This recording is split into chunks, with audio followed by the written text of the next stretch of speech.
John and I are both spending the night. All right, and good evening now, everyone. Cancel if you're not going to do it. This is Monday, February 10th, 6 o'clock, and we'll call this meeting to order. And second order of business is we have an invocation tonight from a Pastor J.C. Hopkins of Cornerstone Word of Life Church. Sir?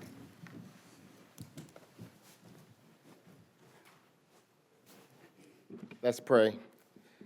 Lord, I want to thank you, Lord, for everyone that is in attendance here, Lord. They're here, Lord, because they care for their community. Lord, I would like to say a special prayer for every council member, Lord. Bless them, Lord, with a spirit of wisdom and understanding, Lord. Open their hearts of understanding, Lord.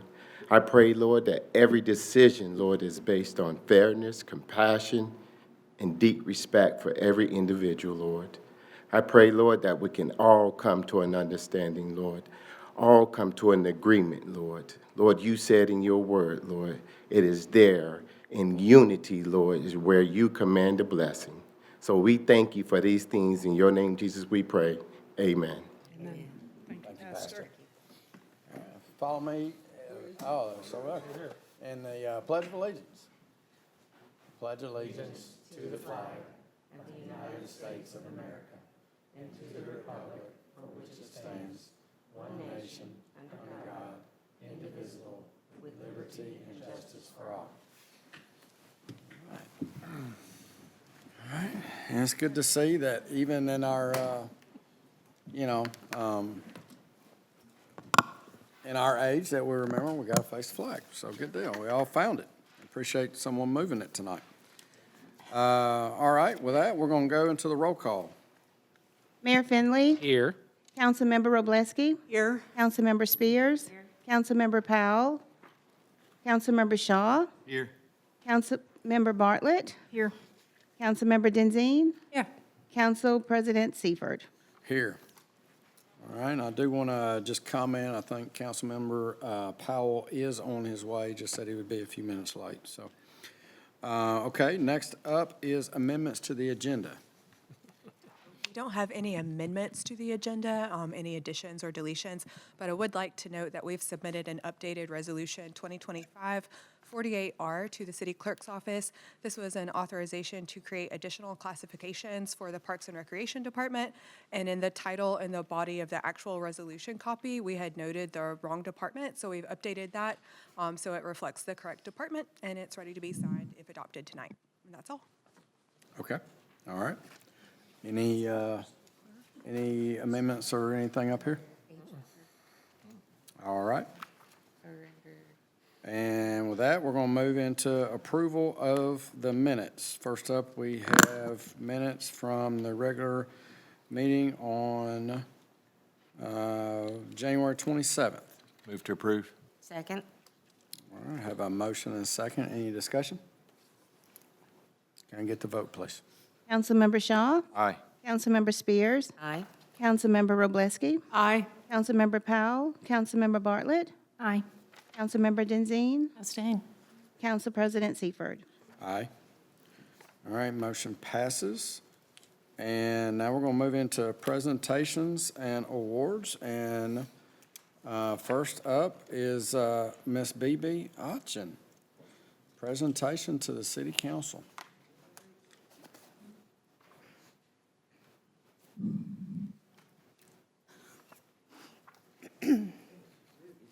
Close. We wanted to be able to I see. left my notes at home, so I hope I remember this. I'm here on behalf of myself and the Republican Women's Group here. This is Sheila Bannister. She is the president of our club at the present moment. And I have something to give you all, and I'll have to tell you the story of why. The last meeting we met at, can you hear me, or is that too loud? No, we can hear you. What'd you say? Shut up, John. The last meeting we had was at the community center, and it's the first time we were out there. I got there very early because I know to get there early because there's lack of parking there for seniors. And so I noticed that when I got there, we did not have a flag. We always say the Pledge of Allegiance. And with all the money you have to pay there to rent the place, I feel like the city should have a flag. So I had extra time. So I thought, well, you know what? I'm going to text Dale Strong, who everybody knows who he is, and see if he'll send me a flag.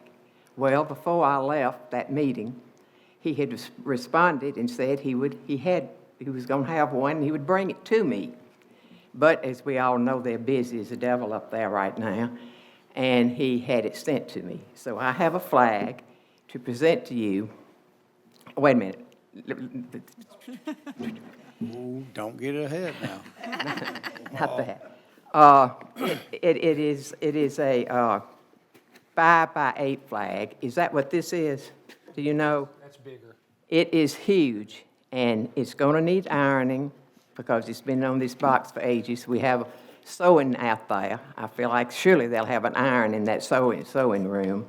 And we've tried to get a stand for it to go on, and we haven't been able to find one. The only one they say that it goes outside because it's so big. I don't know how you want to do this, but what we would like the Republican women, because he gave it, for that particular, when we meet, whatever room we meet in, we would like to have this flag present, if at all possible. Do you want to see it, or do you want to pull it out, or what do you want to do? I don't think you need to pull it out, and I think we'll work hard to No, this is mine. accomplish exactly what you want us to do. Yeah, this is mine. I'll- And, I mean,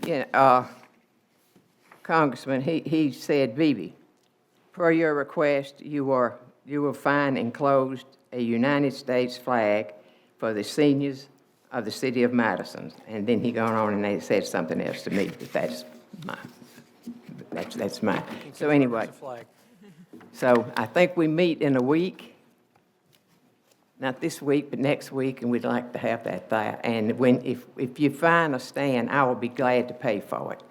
And I don't know whether Sheila has looked for a stand. She can tell you what she found. Yeah.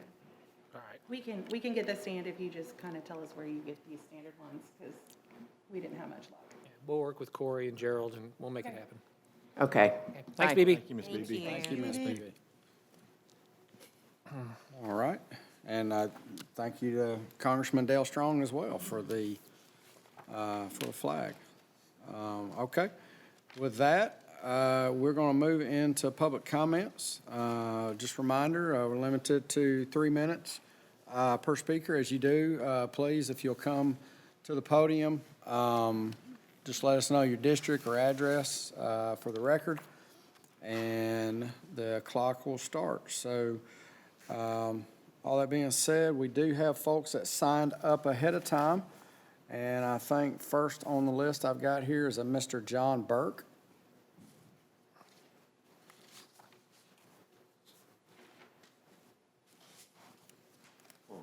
Hey, here's it. Hi, my name's John Burke. I live at 177 Intracoastal Drive with my wife, Mary. We're in District 5. So I appreciate all the service that the council and the mayor provide for the city. It's a wonderful place to live. Like many of you, both of our children graduated from Bob Jones High School, both successful engineers and program managers.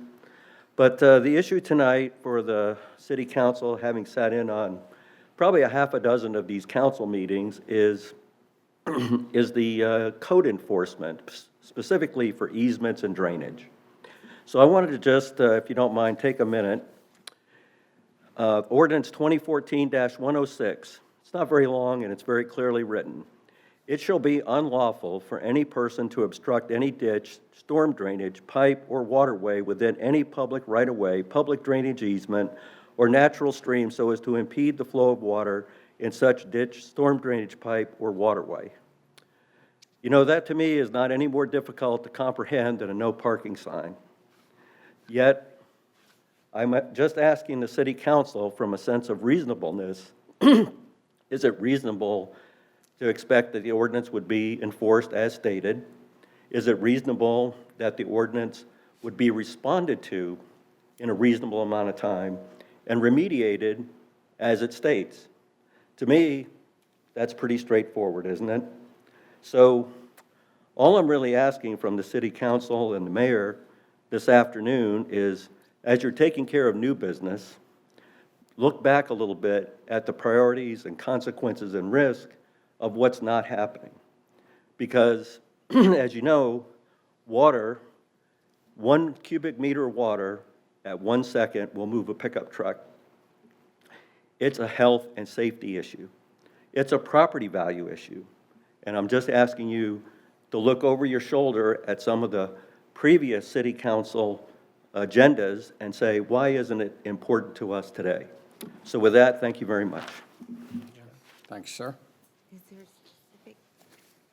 Okay, and next up, I have Miss Jocelyn Brewer.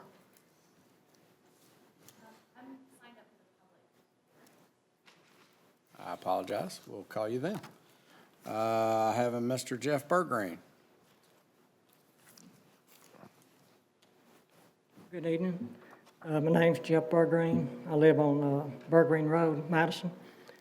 Just wanted to have 2 quick comments. I was wanting to know about the red light at Powell and Bergreen Road, when it was going to be maybe put up, you know, before the roundabout down there at Bergreen and Huntsville Browns Ferry.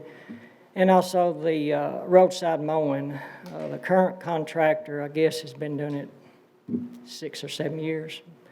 And the last 3, it's just, they don't mow it very well on time. And this last year, and it was a dry summer, they only mowed 2.5 times out our way, you know, about 2.5, 3 months, and it done growed up, looked pretty bad. And then even Limestone County come through and mowed it twice. And they're not even supposed to do it, but the guy told me, District 3 told me they'd go and do it. But just wondered if y'all were aware of it or whatever, and that's all I have. Thank y'all.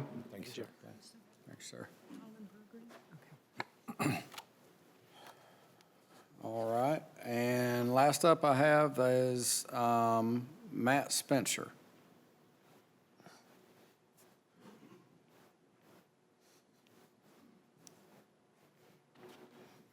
Hey, good evening. My name's Matt Spencer. I live at Morris Drive in District 2. Thank you for the time to speak. Like I said, my name's Matt Spencer. I live at 11429 Morris Drive in West Madison. I wanted to take the opportunity to speak on an issue that's regarding my road that I don't feel can be avoided or ignored anymore. While I am proud to see Madison growing and prospering, I feel my street has been left behind in all of the growth in the west side in Madison city limits. Since I've lived on Morris Drive, there have been hundreds of homes added in and around and on Morris Drive over the last few years. For those of you who are unfamiliar with the road, it's a small 2-lane road. It's not a standard 2-lane road. It's very, very narrow. It has no existent shoulder. Not to mention, there's multiple hidden views. I can't count how many times I've been run off the road. My wife is including. I have some fellow Morris Drive folks behind me that are in the same predicament. The only improvements to the road in the last 15 years have been at the hand of Woodland Homes. That was a developer agreement with the city of Madison to build Parker Hall. The road is not striped at all. It's starting to crumble in certain areas. On top of that, the speed limit is only 25 miles an hour for a majority of the road. The last half a mile, quarter mile is 35 to Limestone County portion. There's virtually no one obeys the speed limit. I have that on record with Chief Gandy in an email. Chief Gandy lives across the street in Parker Hall, so he's well aware of this issue.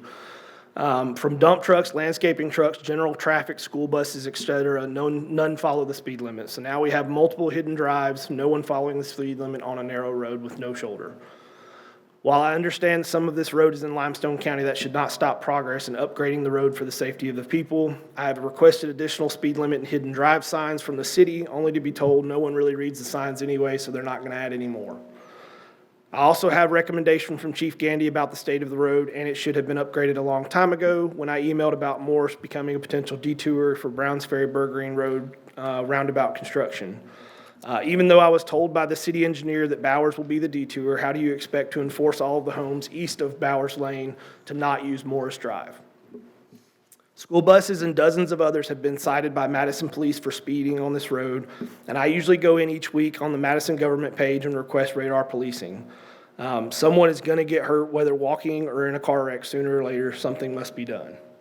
This is why I'm in opposition to rezoning of the Bergreen property east of Oakland Church, north of Browns Ferry, for this very reason, until the city does something regarding the safety of its citizens who live on Morris Drive. I believe it is irresponsible of Madison City to ignore existing infrastructure and safety issues while simultaneously making business decisions that intensify these issues facing our infrastructure by adding more homes. Thank you for your time. All right. Thanks, sir. Okay.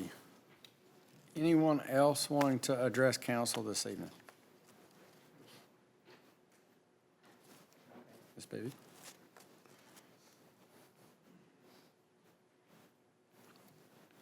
Couldn't give up the opportunity of being here and not taking my 3 minutes. Quickly, I hate to keep talking about ceramics. We're still not up to par. We're not like it was when we left at all. We need some new equipment. I don't know whether it's been ordered or not.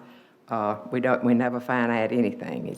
We feel like you're trying to get rid of ceramics because of all the problems we've had. Okay, another problem out there is the bathrooms. Not all the bathrooms, but I understand some of them are not flushing correctly. I don't know. I haven't used them, but I understand they're not on there. Okay, another thing that happened. This past Friday, I ate lunch downtown, and while I was there, we were there from 12:30 to probably about 2. 2 trains went by, and they continued back through. The third one came and stopped. By the time we left, it was after 2 o'clock, and it just so happened that it was finally pulling away, and I pulled up Church Street to leave. In the meantime, while we were there, guess what happened? Schools let out. The traffic was so horrendous, you would not believe it. If the people on Mill Road had not been nice enough to let people out on Church going north, we never would have gotten out. It was awful. No way in the world could a fire truck or a police car get through that traffic. It was backed up on every one of the streets, and I don't know what can be done about it, but I don't think it. I mean, that train was there for over an hour, and somebody where we were eating said the other day one was there for 3 hours. So I don't know what can be done, but something can be done about it. Thanks. All right. Thank you, ma'am. Anyone else like to address council?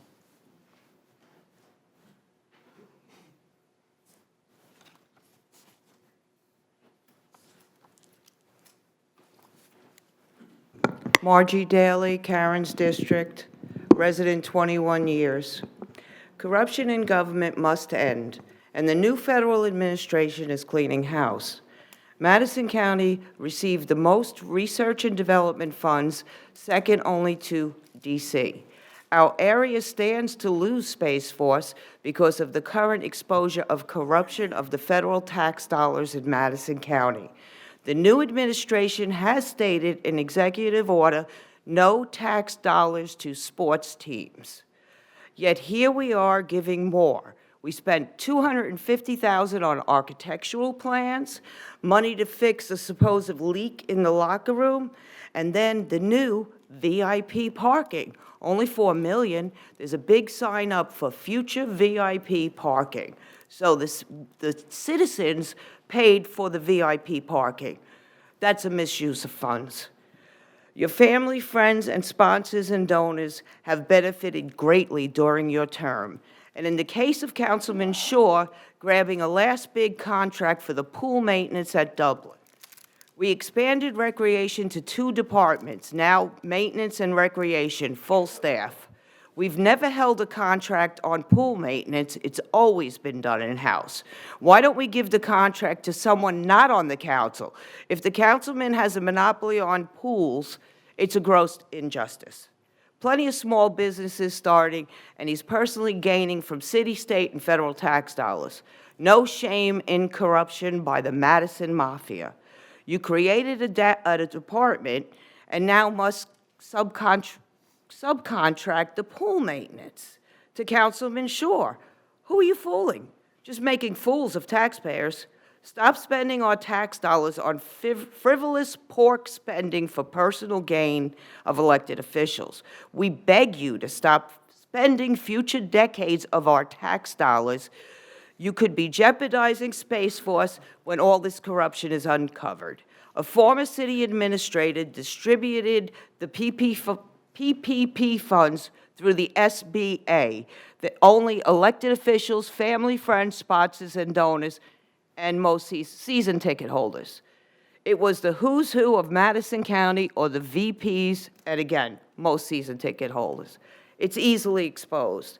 Congratulations, Greg Shore, on your private contract with the city. Not only unethical, but how many conflicts does Greg have? How many will vote to approve this contract, knowing it's unethical and a conflict of interest, another conflict of interest? When will the corruption stop? By the way, my FOIA is still being refused on Greg's conflict, so I cannot file another complaint.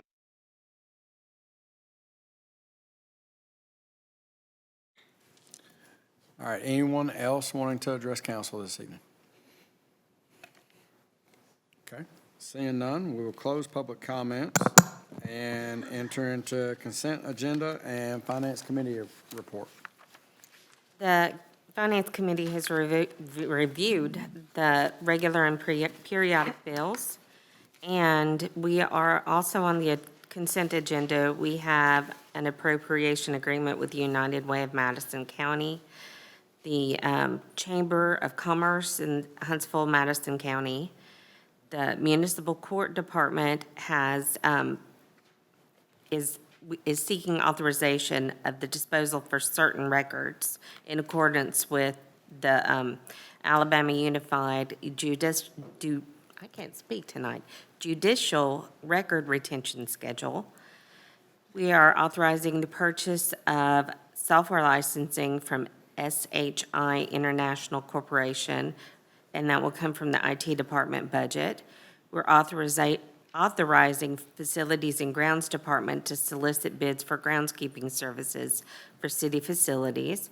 The authorization of the second payment to GPR South Madison for special projects. And a donation, we're accepting a donation from propertyroom.com for the police department. And with that, I move to approve. Second. All right, we got a motion and a second. Any discussion? I just had a question on what the GPR South Madison LLC, what exactly is that? It's been a while since we approved it. I'm wondering what it was. Mary Beth's coming. Mary Beth can answer. I know, but I don't want to take it away from you. Such a giving guy. Very comfortable sitting over there. There you go. This is the Aldi project on Madison Boulevard at the terminus of Hughes. And so we have an agreement, it's a 3-payment agreement in which the developer's putting in the public infrastructure improvements, which consist of turn lane improvements and streetlight. And this is our payment covering those costs. Okay, thank you. It just was clear. Thank you. Okay. Any other discussion? All right, can I get the vote, please? Councilmember Spears, Aye. Councilmember Shaw, Aye. Council President Seifert, Aye.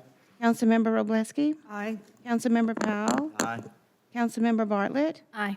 Councilmember Denzine. All right, motion passes. Now we'll move into presentation reports, and Mayor Finley, you're up first. Sure, and the only one I have, and John, you were there with me Thursday night, Dr. Nichols asked us to come to the school board meeting. First, we got to see several presentations with students and student athletes, which was great. But he did go over their capital needs requirements, which total up to well over $150 million. And then the one thing he had asked, and that he was given approval by their school board, is to meet with, starting with you and I, to talk about the half cent, and the half cent that they currently receive that was put in place in 2010. It goes away in 2027 unless something is done differently. And his request was a discussion with us to talk about how we would work together on possibly taking off that sunset with that money going towards schools. Also, he talked about the possibility of infrastructure support, again, like we did for the elementary school as far as the traffic throughput. So just want to let him know that we heard that we'll be eventually meeting with them and then bringing something to you guys if we're able to talk through that. With that said, that's all I have. Thanks, sir. Council District number 1. Yes, sir. I am the liaison to the Industrial Development Board, and I have our annual report here. If you're not familiar with the Industrial Development Board, we really work with new industries and existing industries in expanding their footprint in Madison. An example would be the new FedEx building that was 320,000 square feet on Production Avenue that we were able to secure a couple of years ago. And through the work of the Industrial Development Board, over 750 industrial jobs have been attributed to projects by the ID Board in the last 10 years, and over 50,000 square feet of new industrial space, over 850,000 square feet of industrial space has been supported by the IDB. And so it's a board that is kind of, not a lot of bells and whistles and unicorns and flags and rainbows and bright colors, but does a lot of work behind the scenes for our citizens in promoting industrial space. And so if at the end of the meeting you would like a copy of our trifold brochure, would love to get it in your hands. You may have a contact of somebody who is interested in industrial space. I've greatly enjoyed being on that board and being the liaison and just seeing the good work that's been done. And that's all I have. Okay. Thank you, ma'am. Council District number 2. No new business. All right. Council District 3. No new business. Council District 4. I'll address the Johnson Pool bid. That was an open bid. We bid that. We were less than half price of the next 2 bidders that came in. We put that in basically at cost, so we saved the city. I think the next closest bid was $17,800 was the next closest bid, so if we wouldn't have bid it, that would have been your next bid. I think the other one was $37,000 over us. So we're basically doing this at cost to try to save the city some money. So it was open bid. It was put out in the paper for anybody to bid it. We quoted it, like I said, at cost, trying to save the city some money. And everything was done legally. We sent a letter to the Ethics Commission asking up front. They approved it, so, and it's not a maintenance contract. So that's all I have to say. That's all I have. All right. Thanks, sir. Council District number 5. Thanks. I'd like to thank State Senator Arthur Orr for sponsoring the All-Girls State Chess Championship this last weekend at the Cook Museum in Decatur. All sections were swept by teams from Madison, so congratulations to Madison City Schools. And that's all I have. All right. Thank Do you, ma'am. not play those kids. Don't play. Don't. It's a lesson in humility. Beat by a 5-year-old, and she just looked at me and snickered. Mm-hmm. All right. Thank you, ma'am. Council District number 6. No new business. Okay. And I guess Council District 7, just to echo the mayor's sentiments, lots of good data that came out of the school board meeting last Thursday. And I have asked for that presentation from the school board to help share that with what their capital needs are. And so would want to make sure that we continue to move forward, and we will get a meeting set up and start discussing, what that could look like. So that, I don't have anything else, so we'll go ahead and move into board committee and appointments. And first up, we have a appointment of Ryan Brown to place one of the Zoning Board of Appeals with a term expiration of 31 December of 27. That's you, right? Make a motion. All right, I think we Second. just, all right, we got a motion. We don't do a second Yeah, I on think that. we can just do Never mind. consensus, but they're for I it. didn't second that. And second it if you like. All right.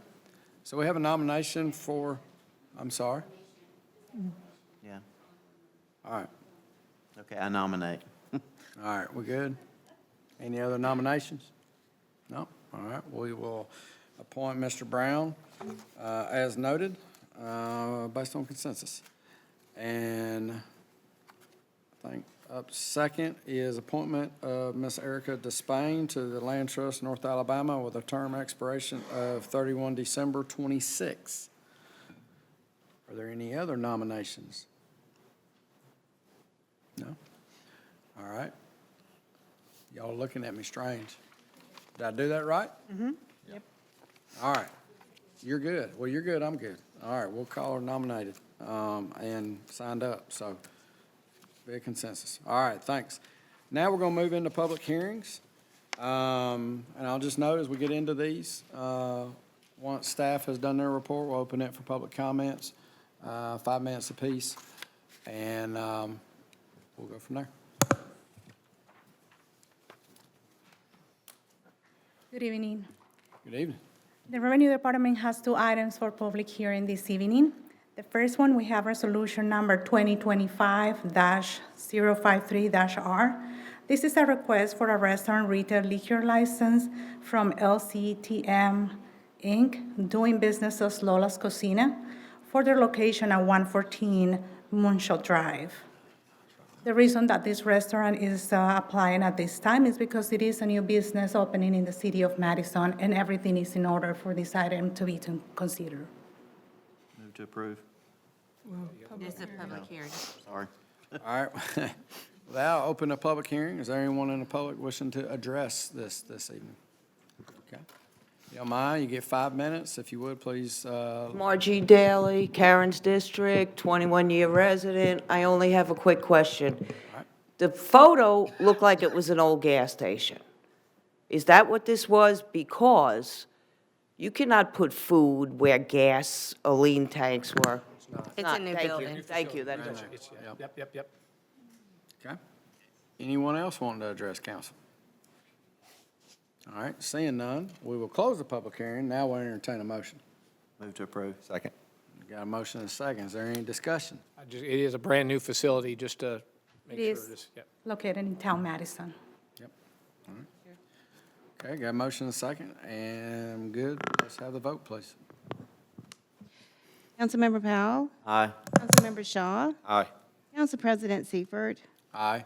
Councilmember Wroblewski, Aye. Councilmember Spears, Aye. Councilmember Bartlett, Aye. sorry, Councilmember Denzine, Aye. Council President Seifert. Aye. I'm sorry, I lost track of what you're doing. Motion passed. Up next, sorry. The second item we have tonight is resolution number 2025-054-R. This is also a request for a restaurant retail liquor license from La Placita Grill LLC, doing business as La Placita, for their location at 401 Hughes Road, Suite 4. This business is applying for a retail liquor license at this time because the business has been sold and is now under new ownership. Everything is in order for this item to be considered. All right, that will open the public hearing. See if I can beat you to the mic. If you'll tell us your council and where you're going. Yell from here? Nah, let's not do that. We I got a just want to microphone. say La Pasita is like the best Mexican restaurant we have in town, and I'd like to recommend it, and please approve their liquor license. Thank you. Not that I drink, but This is a record. I concur with Margie, and under the new ownership, they've also done some remodeling inside. Antonio, I think, is still involved, but sold it off, and definitely agree with you, Margie. It's great Mexican food. Fabulous margaritas. All right, if you talk anymore, I'm gonna make you come down to Okay. the mic and state your district. All right, any other public comments? All right, we'll close public comments and entertain a motion and a second. Move to approve. Second? All right, we got a motion and a second. Any discussion? So I'm the former owner of that business, and I will abstain. Okay, all right. If you don't mind, I think you need to, Wow. yeah, you're gonna need to recuse and leave the room? Okay. I don't care where you go, but you can't stay here. All right, so I got a motion and a second. Can I get the vote, please? Councilmember Wroblewski, Aye. Councilmember Spears, Aye. Council President Seifert, Aye. Councilmember Powell, Councilmember Shaw, Aye. Councilmember Bartlett, Aye. Councilmember Denzine. All right, motion passes. You can come back. So Teddy, does that mean free margaritas? He doesn't own it anymore. He used to own Oh. Oh, you sold it. I thought you said You're you good. bought it. All right, I think we got, there you go. it. You learn something new every day. Sadly, no margaritas. Alrighty. So we have item C is proposed ordinance number 2024-424, and this is a request to zone property upon annexation. You can see the property there on the north side of Forest Drive. It's a single-family property that consists of less than half of an acre. The property would be zoned to R1A, which is a low-density residential zoning, if approved and upon annexation. This item did go to the Planning Commission. Staff and the Planning Commission are recommending approval. There was no concerns raised at the Planning Commission meeting. Okay. With that, we're going to open up the public hearing. Are there any comments? I'll close public comments and entertain a motion in a second. Move to approve. Second. Motion in a second. Is there any discussion? Okay, can I get the vote? Councilmember Powell? Aye. I'm sorry. Councilmember Shaw? Aye. Councilmember Powell? Aye. Council President Seifert? Aye. Councilmember Wroblewski? Aye. Councilmember Spears? Aye. Councilmember Bartlett? Aye. Councilmember Denzine? All right, motion passes. Item D is proposed ordinance number 2024-427. This is also a request to zone property upon annexation. This is a request to zone a property as for commercial development, specifically B3, which is the city's general business category. This property is 1.4 acres. It also was at the Planning Commission. Planning Commission staff are recommending approval. As part of the Planning Commission discussion, it was disclosed that the property to the west, which is already in the city limits, which is developed with a dental office, they're planning on expanding the office onto this property, so there'd be some redevelopment here, but that's the reason for this request and the annexation request. There was no issues raised at the Planning Commission for this. We will open the public hearing. Is there any, are there any comments on this?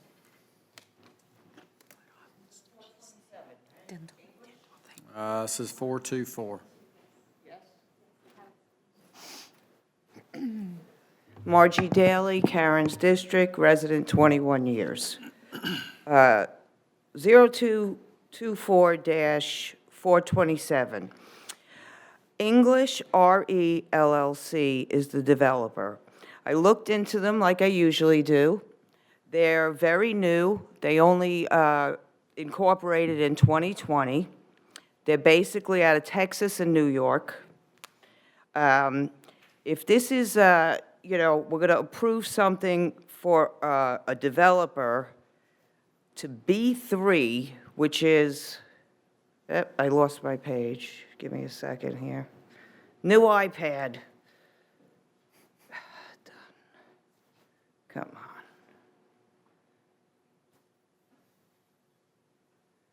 on. Anyway, so I looked into them.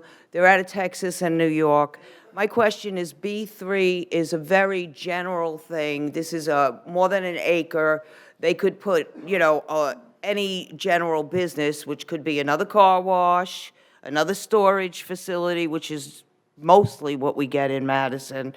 And that kind of worries me. The other thing that worries me is we annex these things, we change the zoning, and then this real estate, I'm sure, will flip it, which is what happens in most of our things, like Portal, for instance. She's approved a gas station over there, Circle K or whatever it was, Cowboys, I think. And then they got a variance from Cowboys, okay?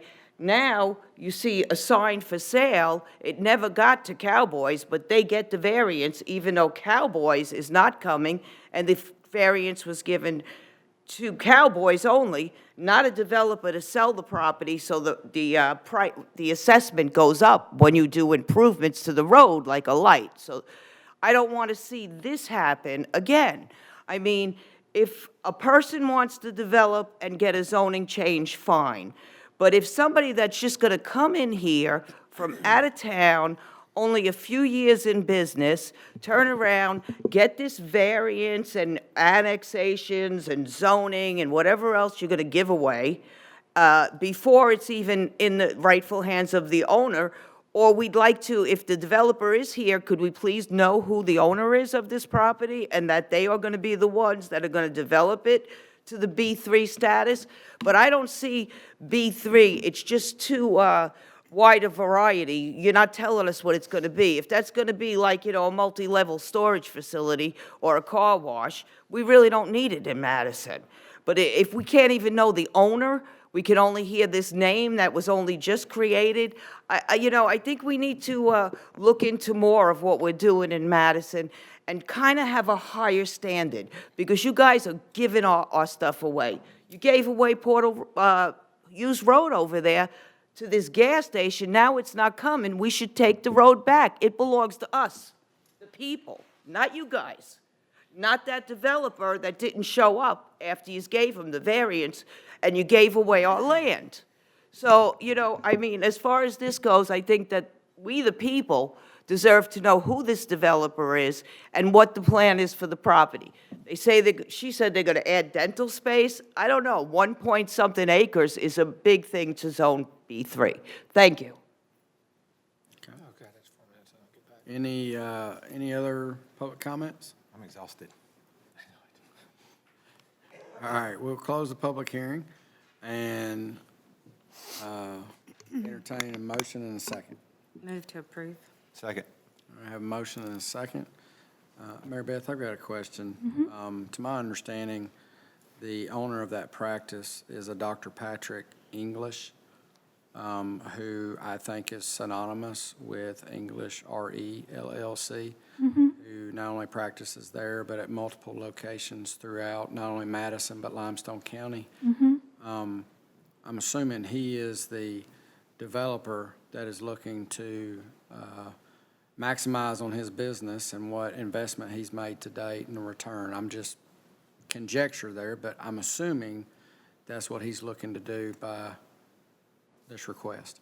Yes, and there was a conceptual site plan that was included in the Planning Commission staff report that showed the proposed 10,380 square foot office building that would be built, and given the existing development to the west and just the way the property lays, it would cross a property line, which is why they'd be annexing and consolidating the property. I would also note that on Highway 72, all of the commercial properties are zoned B3. That's the more intense commercial zoning. It's appropriate for B3. We have landscaping standards. We have architectural standards, which were put in place about 10 years ago, and we're slowly seeing an upgrade of the commercial areas in the city. But we are recommending approval of this. One other comment, if I may, related to the comments made about Hughes Road, just to clarify for the record. The city did not give up any right-of-way on Hughes Road when the previous project that was proposed for the corner was approved.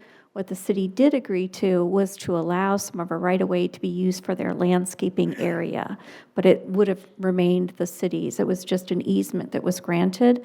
The zoning board did approve a variance to allow for that, which would basically be off-site landscaping. The city council, and that variance runs with the land. However, there was also a maintenance agreement that was approved by the city council specific to Cowboys, and that maintenance agreement is no longer in effect because that development did not go forward. So even though the variance ran with the land, if somebody else were to come forward and want to take advantage of that variance, they would need to come back to the city council and enter into a maintenance agreement.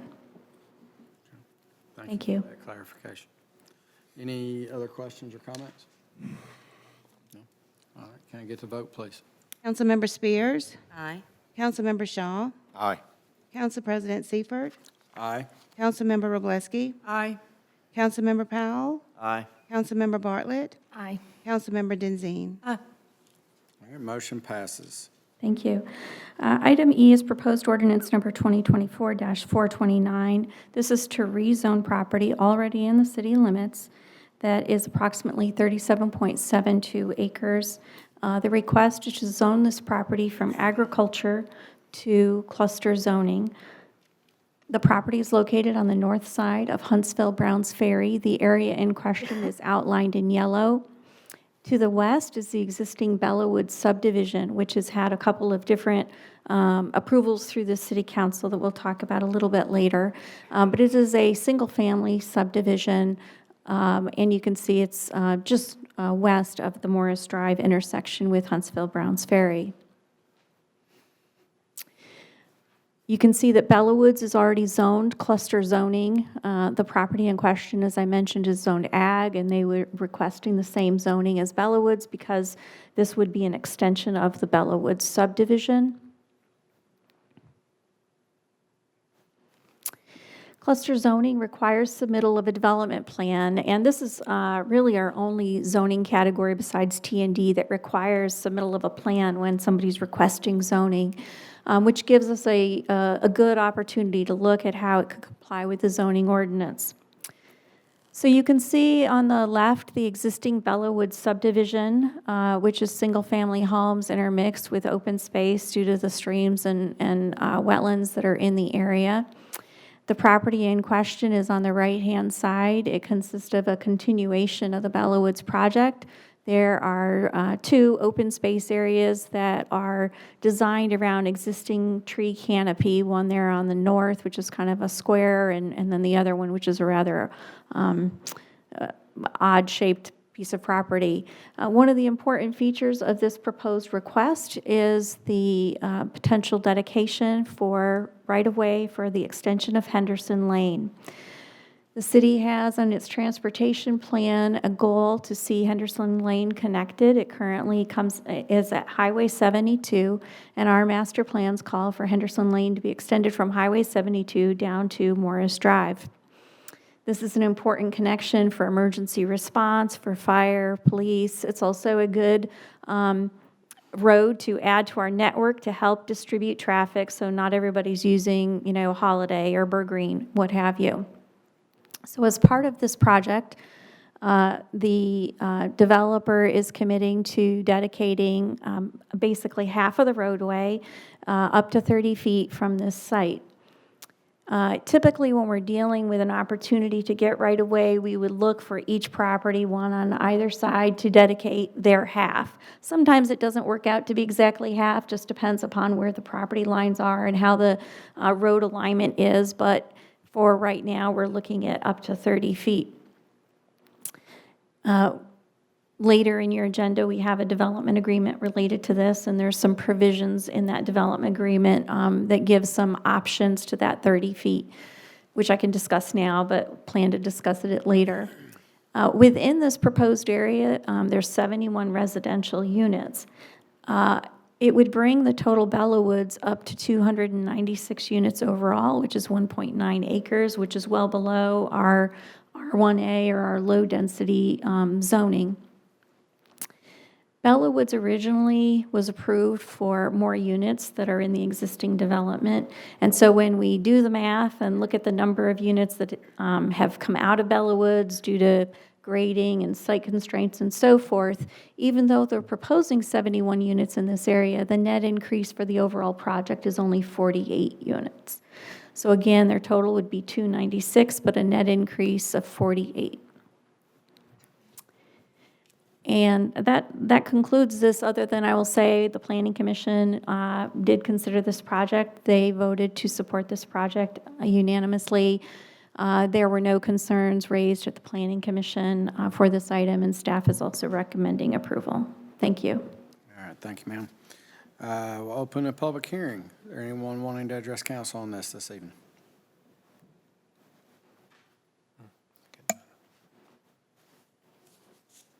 Good evening, Jocelyn Brower, District 4. I have spent a majority of my time on the next proposed ordinance, but I did have some comments regarding this one as well. And Mary Beth Brower did confirm one of my questions. It looks like from the Google overhead, there may be some water running through this property.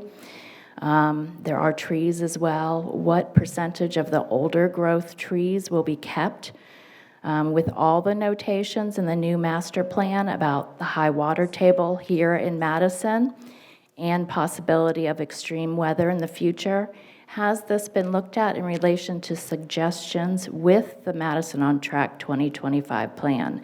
And has it also been taken into consideration, the new, all the comments from citizens along with that plan? Do we have an updated number of the students living in all of the new apartments that have been added in Madison?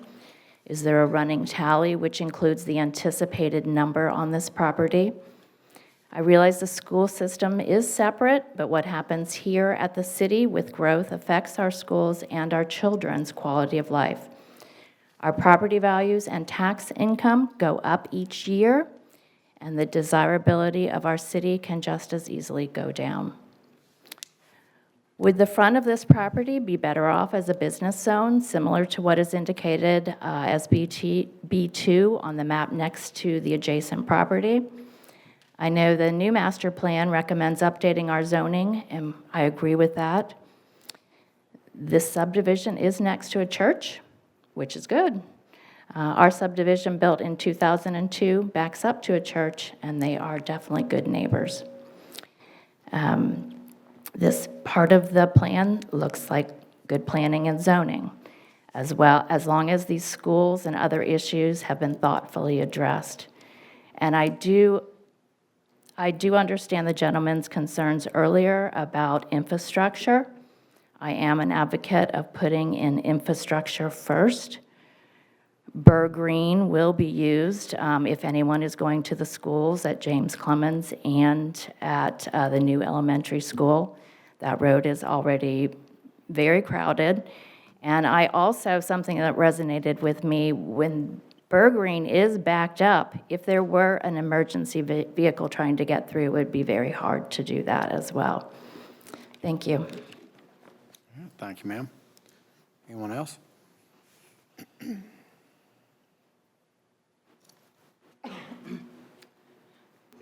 Sheila Bannister. I live on 116 Citation Road, which is a District 2, which this proposal fits. And my comments are similar to the comments that we've heard tonight about infrastructure. And while I'm really glad to see that there's a road included in this proposal, it's not going to be adequate based on what we're already facing. Still waiting for the roundabout to be finished, which is overdue. Browns Ferry, we're already seeing major backup in the morning and during traffic. We could really use a light at Holiday, which I realize may be partially county or Huntsville property as well. But as we look at these annexations that are residential, hundreds and hundreds of houses, like we need wider streets, we need stoplights, roundabouts, something to help better manage the traffic so that it doesn't take us an hour to get a half a mile to school. Thank you. Thank you, ma'am. Anyone else?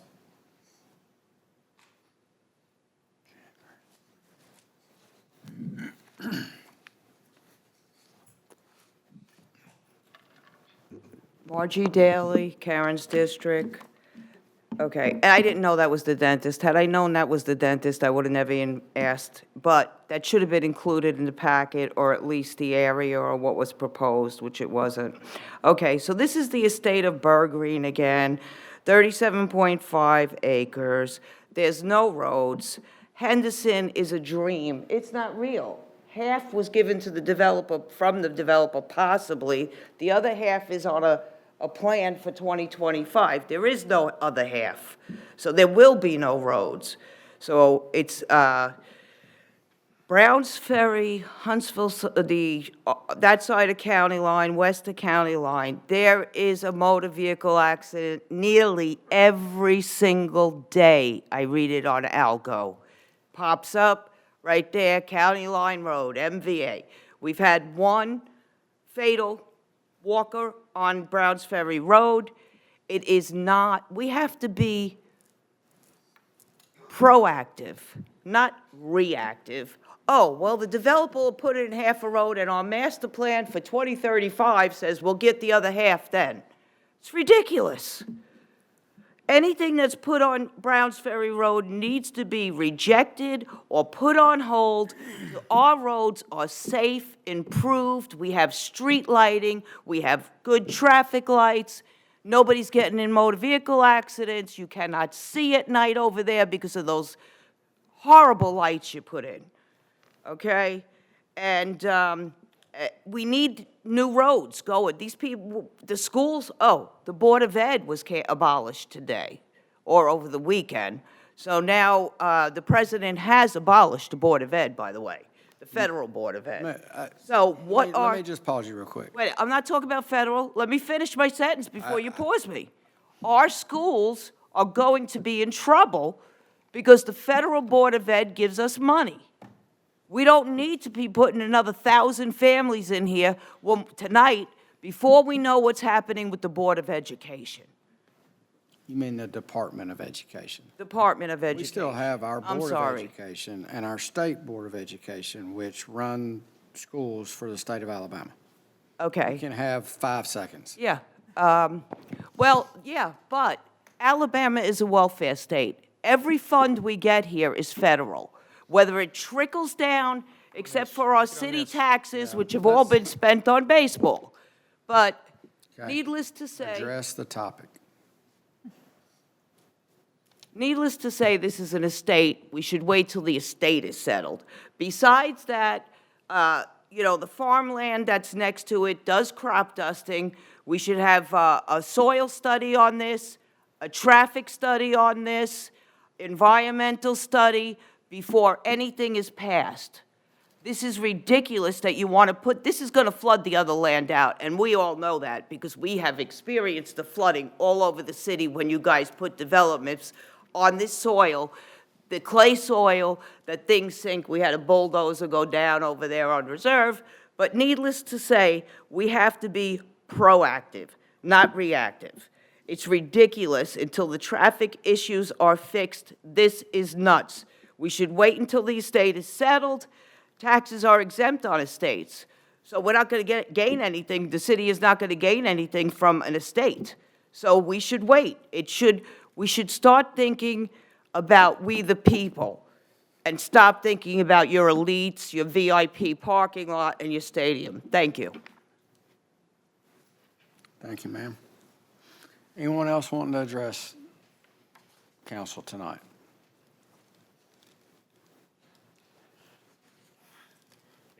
Matt Spencer, District 2. So I do understand that budgets are set well in advance for maintenance and roads and things of that nature. So previous comments about Morris Drive and stuff, this Burgreen property is one of my concerns, right? 40-something extra houses, 2 cars per house, it's 80 extra cars.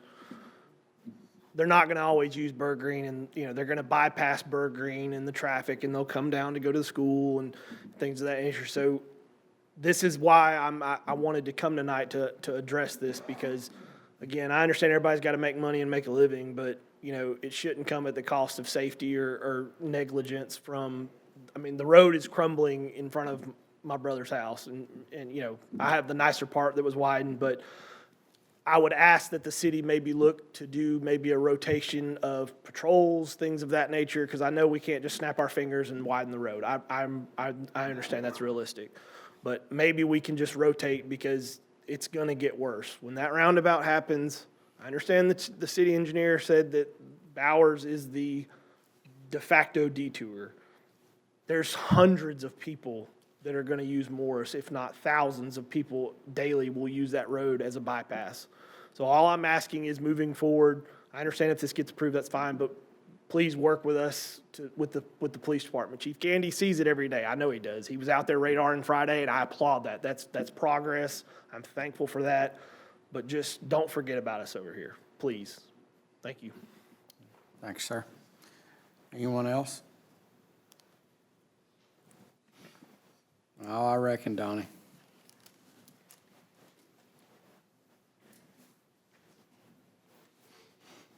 Good evening, Council. Don Spencer, 11369 Morris Drive, so I live in the neighborhood there. I am also the applicant for this zoning request through Diltina Development Corporation. This is going to be in addition to Bella Woods. I would like to address a few things that I hear about infrastructure that seemingly a lot of folks don't know. All public infrastructure west of county line was improved years ago to accommodate all of the growth and development. There's 2 water mains, a 16-inch water main and a 12-inch water main running side by side on Huntsville-Browns Ferry Road.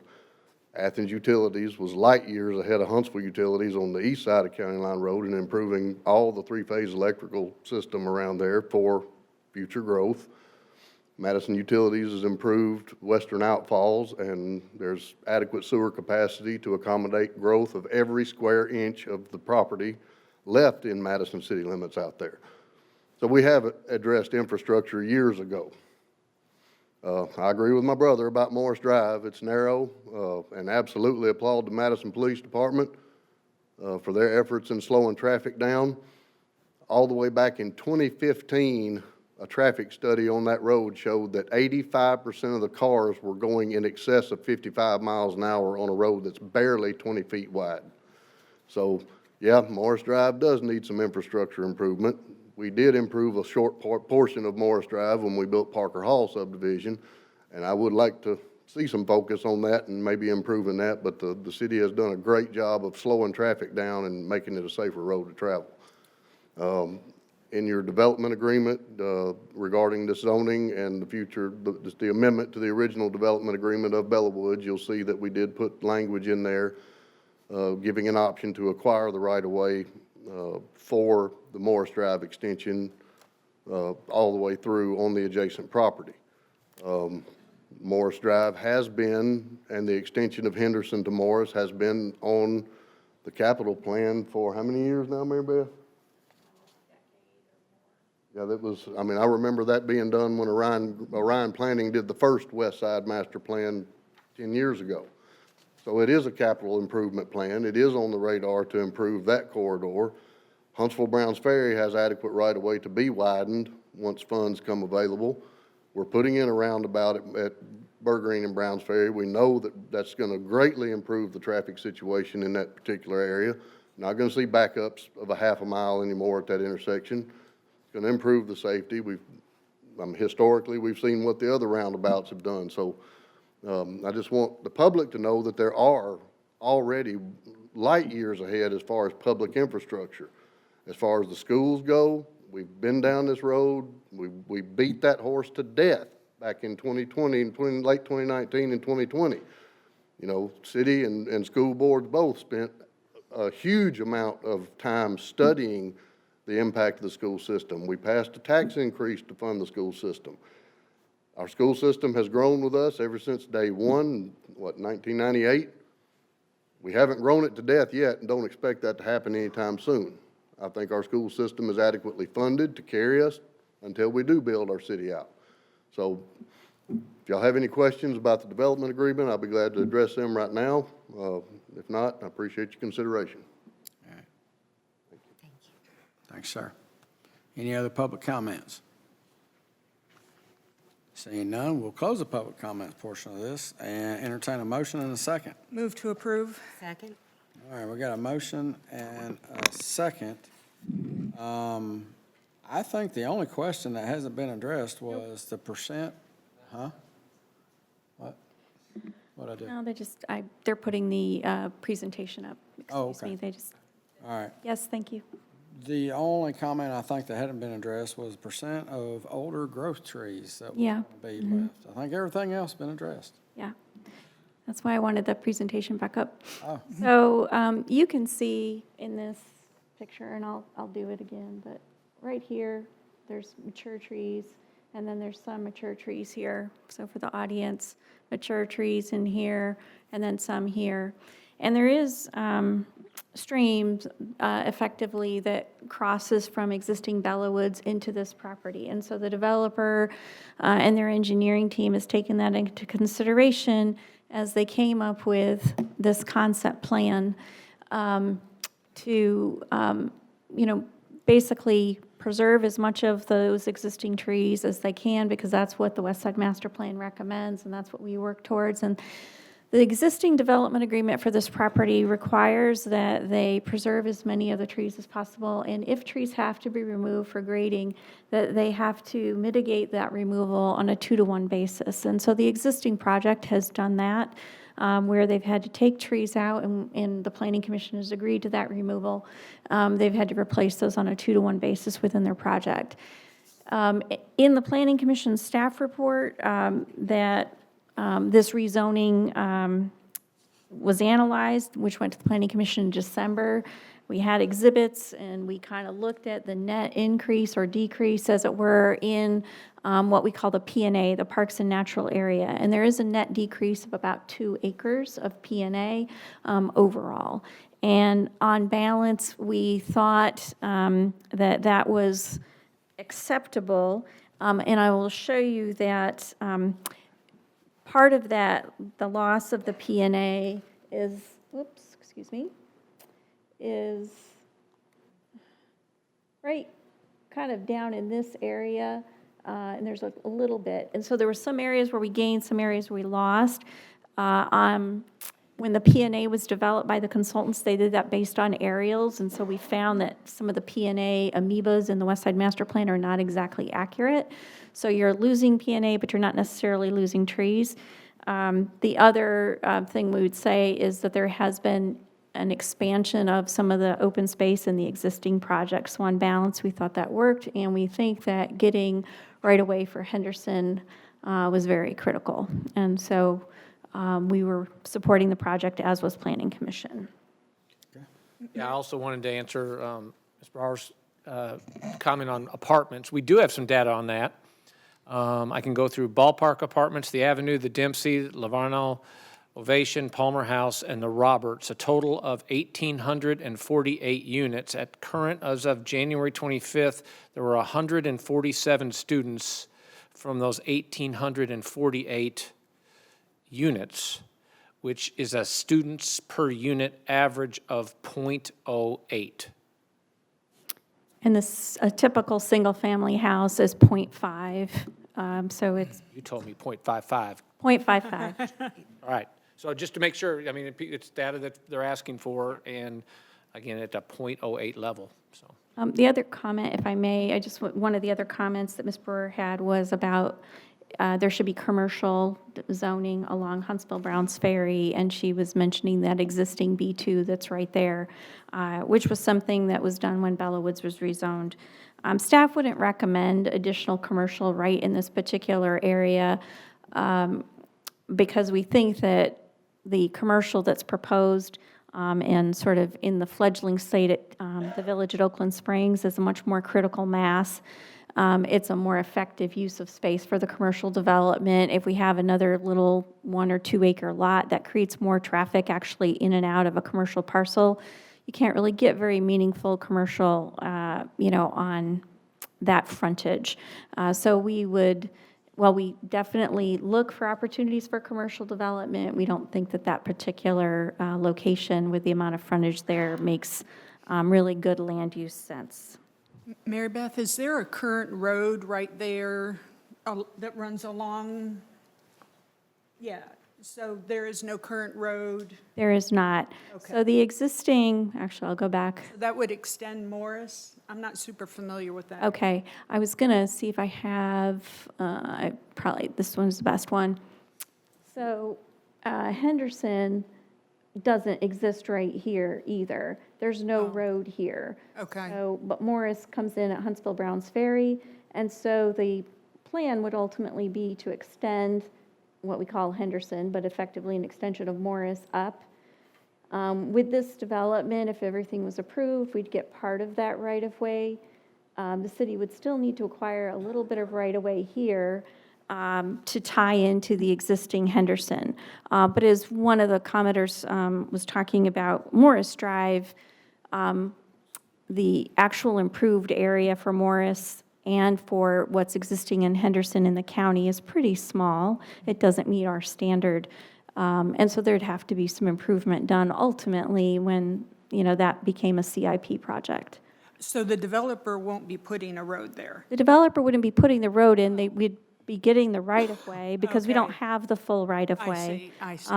And we typically... We could take the right-of-way, right? Excuse me? I mean, we could take it if... Yes, so when they were to do a plat, they would end up dedicating that right-of-way to us. And I would show you that, let's see here. In this project, as it's currently shown, they do show one access point that would be to the future road, but that would just be a dead end until the road actually got improved. Gotcha. And then, so I remember that this project came before us, as Mr. Spencer mentioned, like December 2019 to January 2020, so some of the council wasn't here. And we tabled it because, and I went to try to look at the minutes, and they're not nearly as good as they are now, so there wasn't a lot of description in there, but we actually tabled it. We approved it originally for 166 units. And I think that, I mean, according to my notes, we had issues with, the project was going to start January 2021. There were going to be 4 phases. And we were concerned about the number of homes that were coming in at each different phase. Is that why we postponed it? Do you remember? It was partially that and the fact that we didn't have a development agreement finalized. Okay. And so you did initially, when it came to the city council, you continued it. It got continued to the meeting where the development agreement was acted on. You're exactly right. I knew that there was a catch, but I could not remember what it was. We wanted to have them both at the same time. At the same time, that's exactly right. So how did we get from 166 to 296? Okay. So originally, as you stated, that project came in at 166 units, and that original project was basically like this amount of area here. I'm sorry, you can't. I'll do that again, right about like this. And you may recall in 2020, we were going through the pandemic. And that project that came to you and got zoned and layout went to Planning Commission, that never got finalized because of the pandemic, and Army Corps of Engineers wasn't going out and doing field work during the pandemic. The developer had an opportunity to acquire additional land to the west, and right here. Right. And so they approached the city and said, hey, we found this additional land. What do you think? We'd like to, add this to the project. These are the reasons why. And so that's how this project grew. Did that come before council when that happened? Yes, because it had to be zoned. Okay. And so that zoning came to the city council in November. The development agreement came to you October of 2020. The zoning came to you in November. And that was some years ago. But I think from a perspective of liking the type of product, liking the fact that they were trying to work with the land to a large extent, more so than some developers because of the streams and so forth on the property. Staff was supportive of it, the Planning Commission was supportive of it, and ultimately the City Council was. You may recall that the growth policy for the city was adopted in the fall of 18, and so in November of 2018. And there were not that many projects that were going forward. This was one of those projects. The growth policy supports cluster zoning, and this is clearly a clustered project. So it was kind of checking all of those boxes. The project also provided right-of-way for the future widening of Huntsville-Browns Ferry, and this proposed addition would also be providing that additional right-of-way as well. They also agreed, wrong way. They agreed to have that little B2 property right there. They agreed to have that zoned commercial, and so that was something that the council liked. So getting the right-of-way, zoning it commercial, having it be cluster zoning, which was supported by the growth policy. Staff, of course, liked the integrated approach of development in terms of protecting the streams and so forth. And so, yes, so you did vote to approve that zoning in November of 20. Okay, and then I have one more question. Can you go back to the other map that shows like the different plats? So that area that is to the right is, from what I understand, the floodplain, right? Yeah, are you talking about the new area? Yeah, in the new area, the wiggly, I'm sorry? Okay, so every one of those lots or plats will have a house on it. Is that correct? So so you're talking about these little guys right here? I can't, no, I'm talking going up north a little bit to where the stream is. Okay, yeah, so There, oh, Are lots there? right here, these are lots, yes. I'm sorry, I lost, oh, okay. Down. And what about down, oh, Yeah. and then up? I feel like I'm getting a back Here. scratch. Yeah, right there. This is the will road and- that would come Mary through, Beth. yeah? Right where your arrow says City of Madison floodplain? Yeah, Right there. yeah, all in there. Will there be houses? This is a street, there's a lots that are shown for right here, yes. So there are lots in the floodplain. So that's not a FEMA-designated floodplain. The city has done some studies, and I don't know, Donnie's saying it's not a flood. I believe that our city study showed that there's possible, with the stream, possible floodplain there.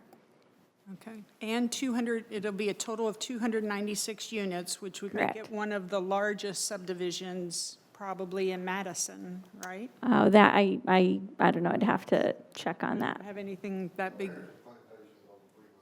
Right, okay, but I just said one of the largest. So, yeah, so second to Heritage Plantation. Okay. Okay. I think I've gotten all my questions. Yes, All thank right. you. Any other questions or comments? All right, we've got a motion and a second. Can we get the vote, please? Councilmember Wroblewski, Nay. Councilmember Spears, Aye. Council President Seifert, Aye. Councilmember Powell, Aye. Councilmember Shaw, Aye. Councilmember Bartlett, Aye. Councilmember Denzine. Nay. Motion passes. Okay. Our next item under public hearings, our last public hearing item, is proposed ordinance number 2024-431. This is also a zoning request for property already in the city limits. This is approximately a little over 89 acres. This property is located on the west side of Bowowers Rd. You may recall the city council considered a development agreement on this property in September and approved that development agreement. It's also later on your agenda this evening. And then in October of last year, the council denied the zoning request or didn't approve the zoning request. The applicant decided to reapply. They went back to the Planning Commission. It was considered by the Planning Commission in December and is now before you. When the Planning Commission considered this property or project, the developer was proposing the same plan, and we'll talk about some changes to that plan. But as you can see, this is a little over 89 acres on the west side of Bowers, south of Huntsville-Browns Ferry. The property in question is currently zoned agriculture, and the applicant is requesting cluster zoning. That's the same zoning as Bella Woods. You can also see down in this area here, also cluster zoning. This is Heritage Hills development. And one of the reasons why you see cluster zoning coming forward periodically is because that's one of the zonings that is allowed in the growth policy. And cluster zoning is basically single-family homes.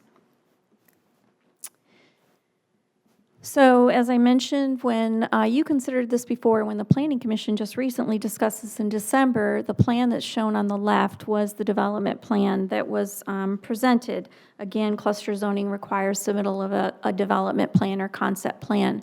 That original concept plan that was considered, about 2.2 units to the acre, had 198 lots, 21.6% of open space, low density.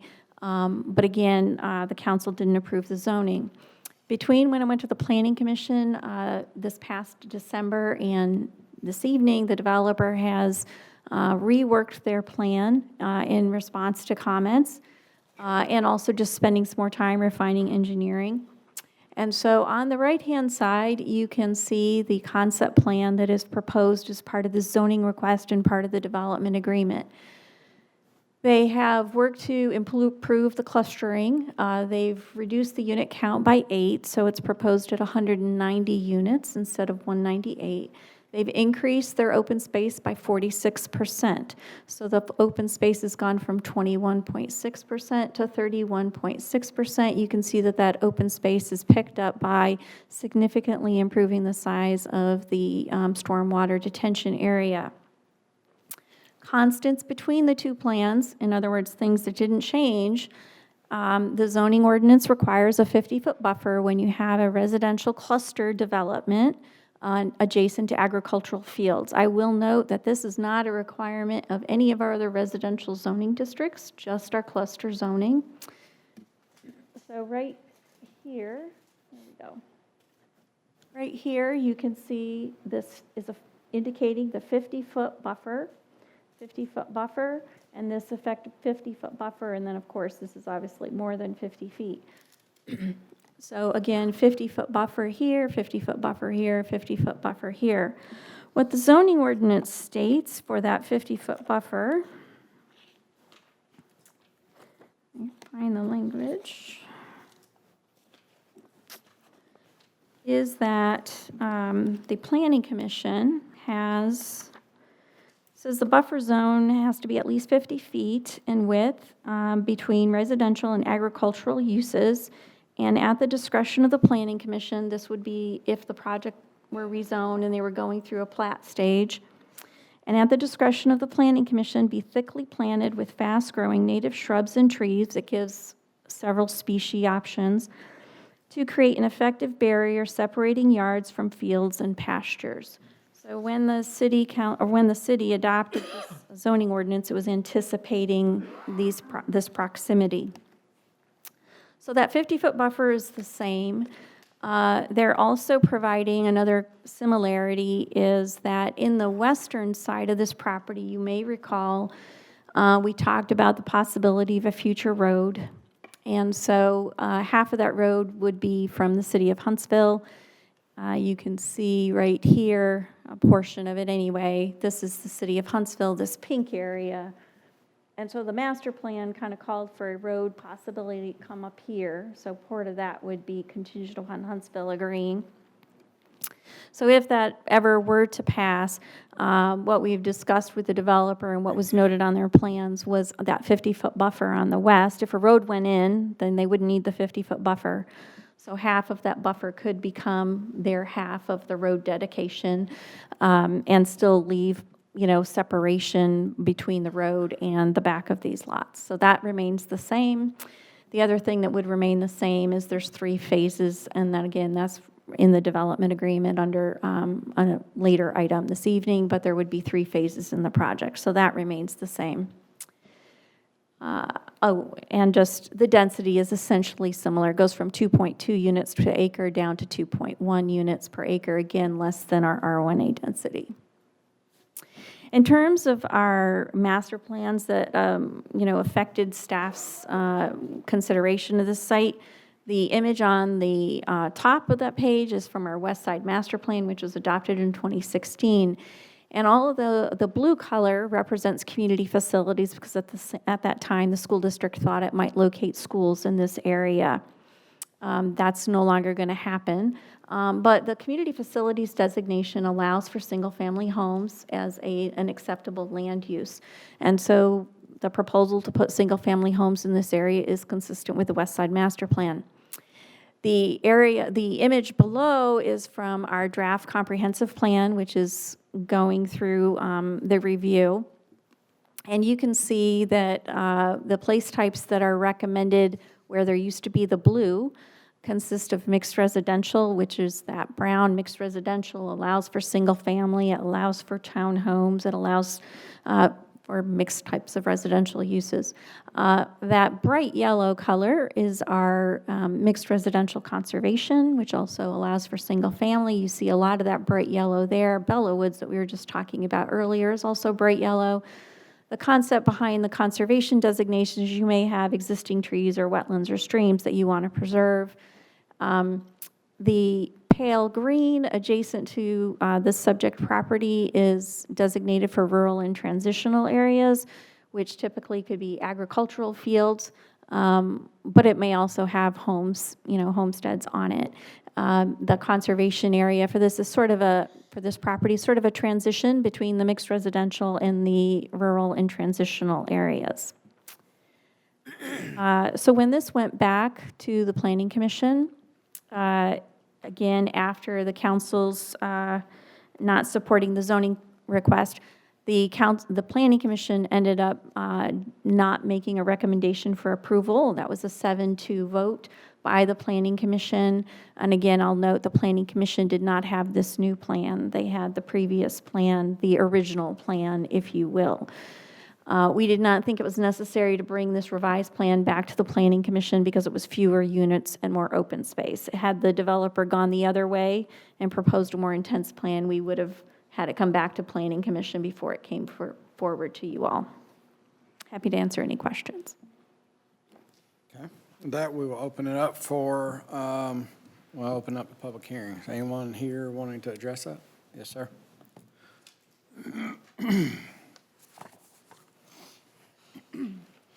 I think I do want to remind, are you developer? Developer. All right, so I think I do want to remind public, the developer, as part of our policy, does have up to 15 minutes.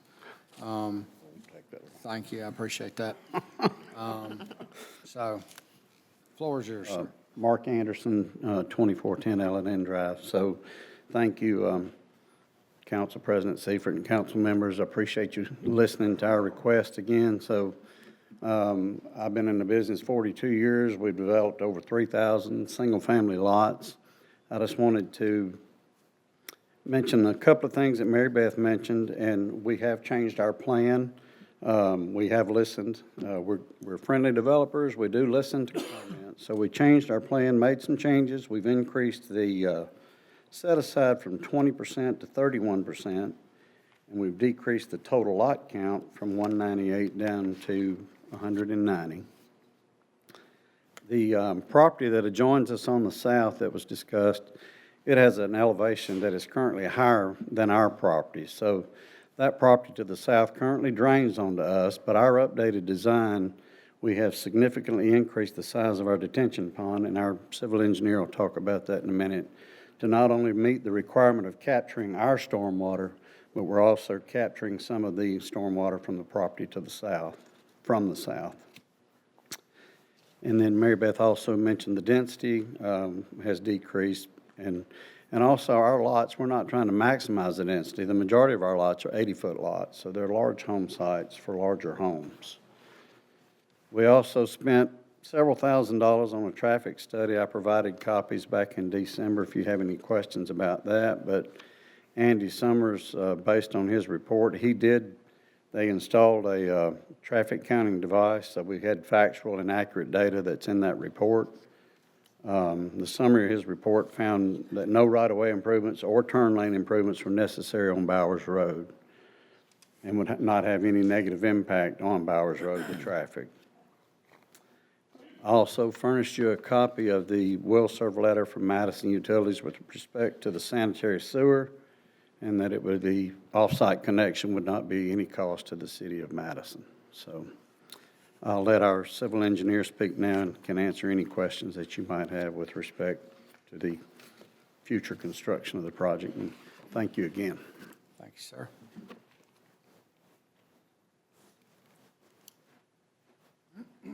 Hey, good evening. I'm Daniel Feld with To The Point Incorporated. We're the civil, and I believe we're the applicant on this as well.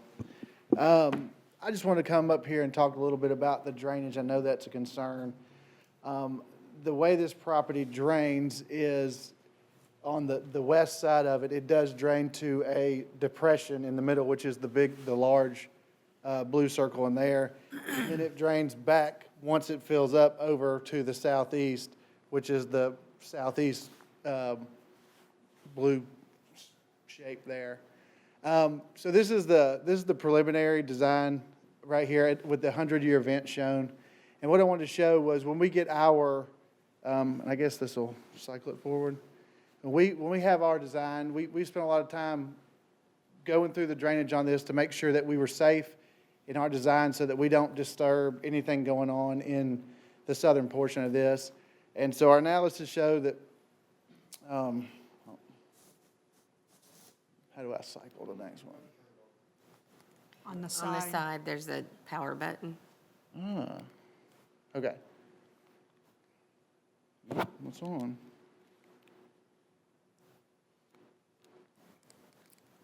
Well, Can you move? Is it, yeah. Is there just one? There was supposed to be Okay, there was supposed to be a pre and post, and what it would show you is, and I can provide that for y'all, is that it looks almost identical. We do reduce those areas quite a bit. And what we do on the, and you saw the large pond on the development agreement, is we are basically increasing the size of the depression into a larger pond. It can handle more water, which is created by the development of roofs and houses, roads, and that type of thing. So we can accommodate both the drainage increase coming from the development and also continue to accept the water from the south, the southwest side of that, and discharge back to where it naturally goes at lesser of a rate than the pre-development condition. It all comes at a cost of lots. So there is a solution, and in my professional opinion, it works well. And if for some reason we get further down the design and it's close, we have the option of taking more lots out and increasing the size of this pond to serve it, to satisfy the Madison engineers and myself, really, because this will be on me. So I guess what I'm trying to say is we have a design that we know that'll work. So I don't feel like that should be a concern as far as a vote to rezone this. And if there's any other questions y'all have, please feel free, and I'll answer as best I can. All right, thank you, sir. Thank you, gentleman that spoke earlier. Any other public comments?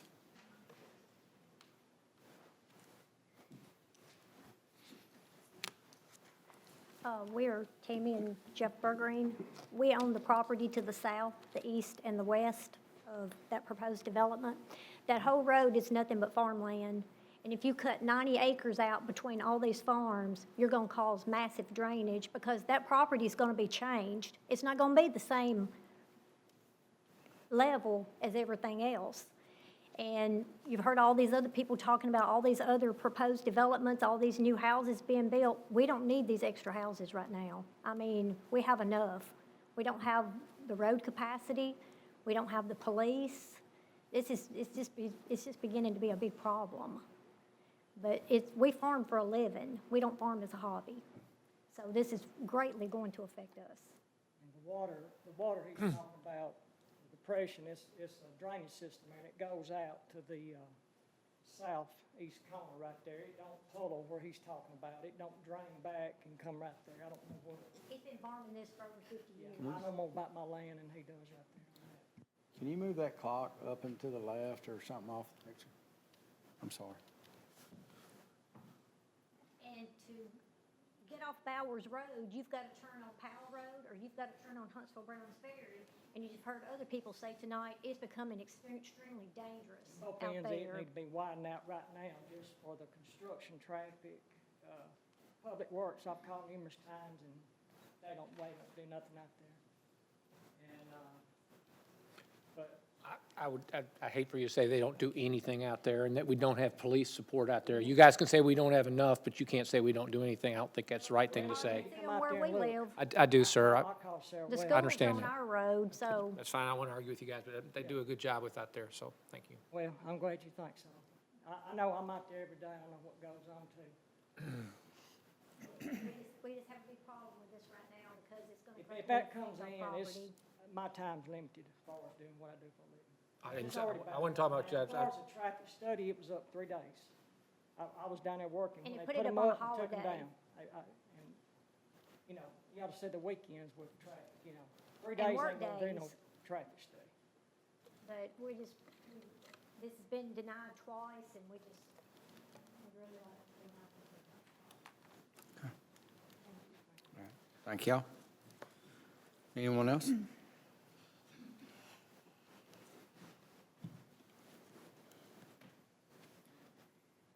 Jocelyn Brower, District 4.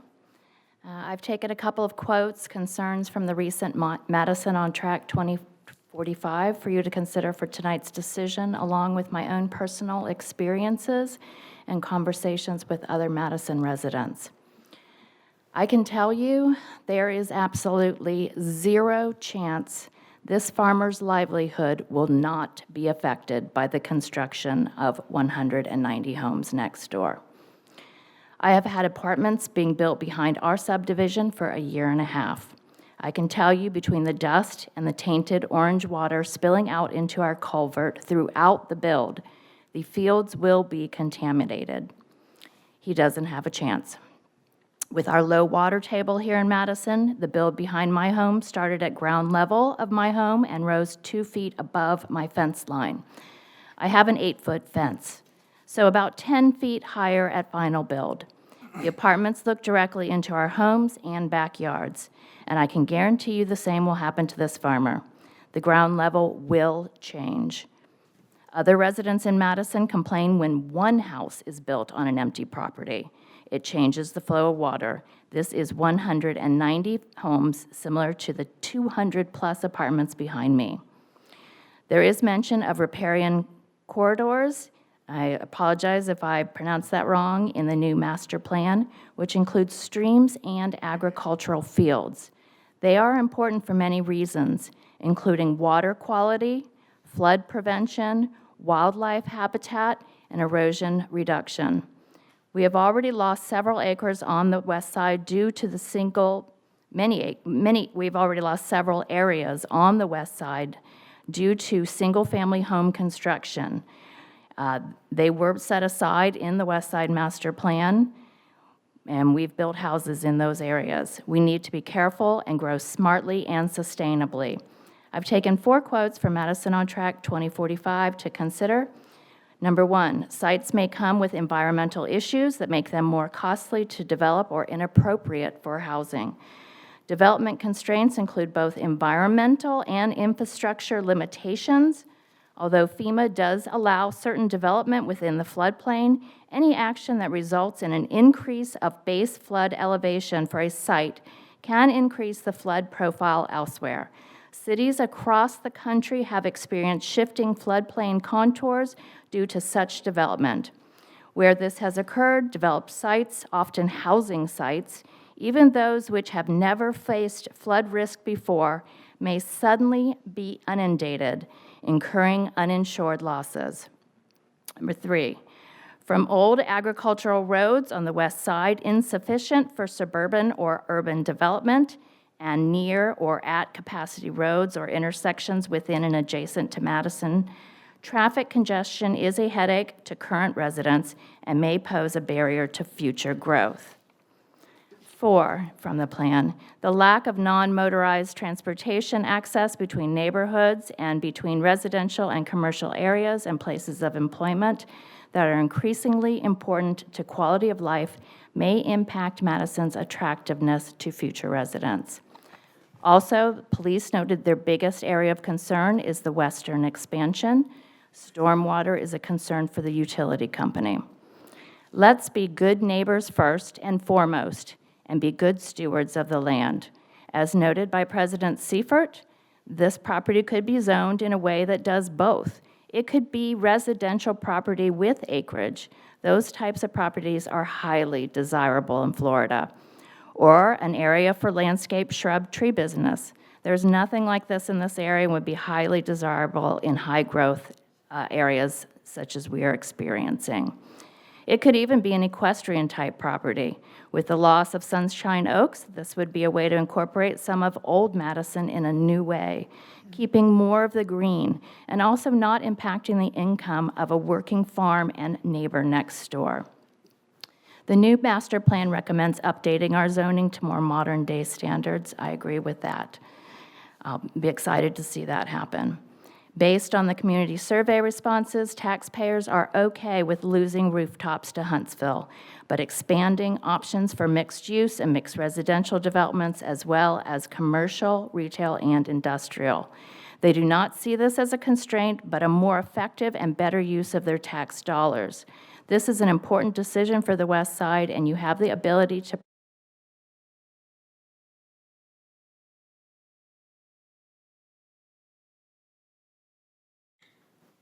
And I would like to add for the record, while that sounded great, I don't remember the exact comment that you attributed to me. That was not my comment, so I'm not sure exactly who said that, but that was not me.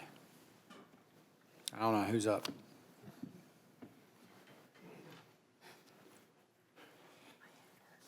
Margie Daly.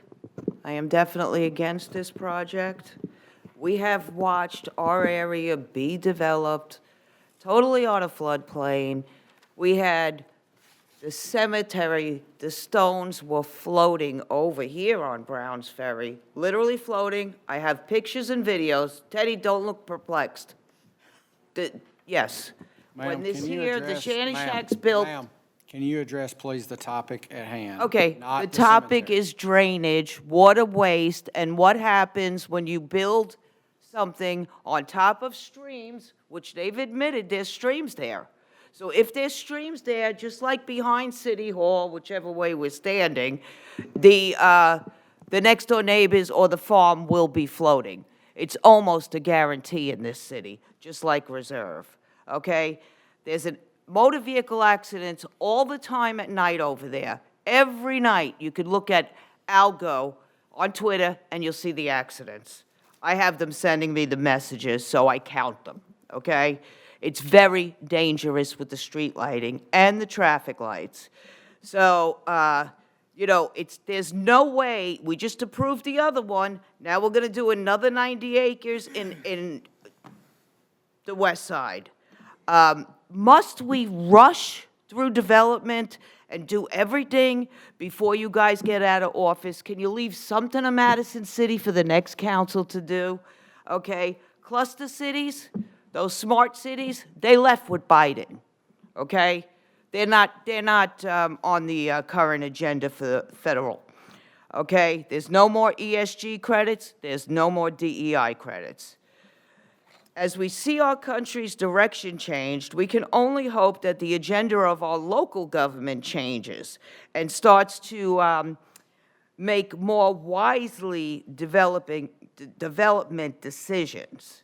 We must take proactive measures to repair our congested streets, insufficient traffic lights, street lights, schools, and general health and safety of the current and future residents. Has an environmental study been done? This land has been crop dusted for decades.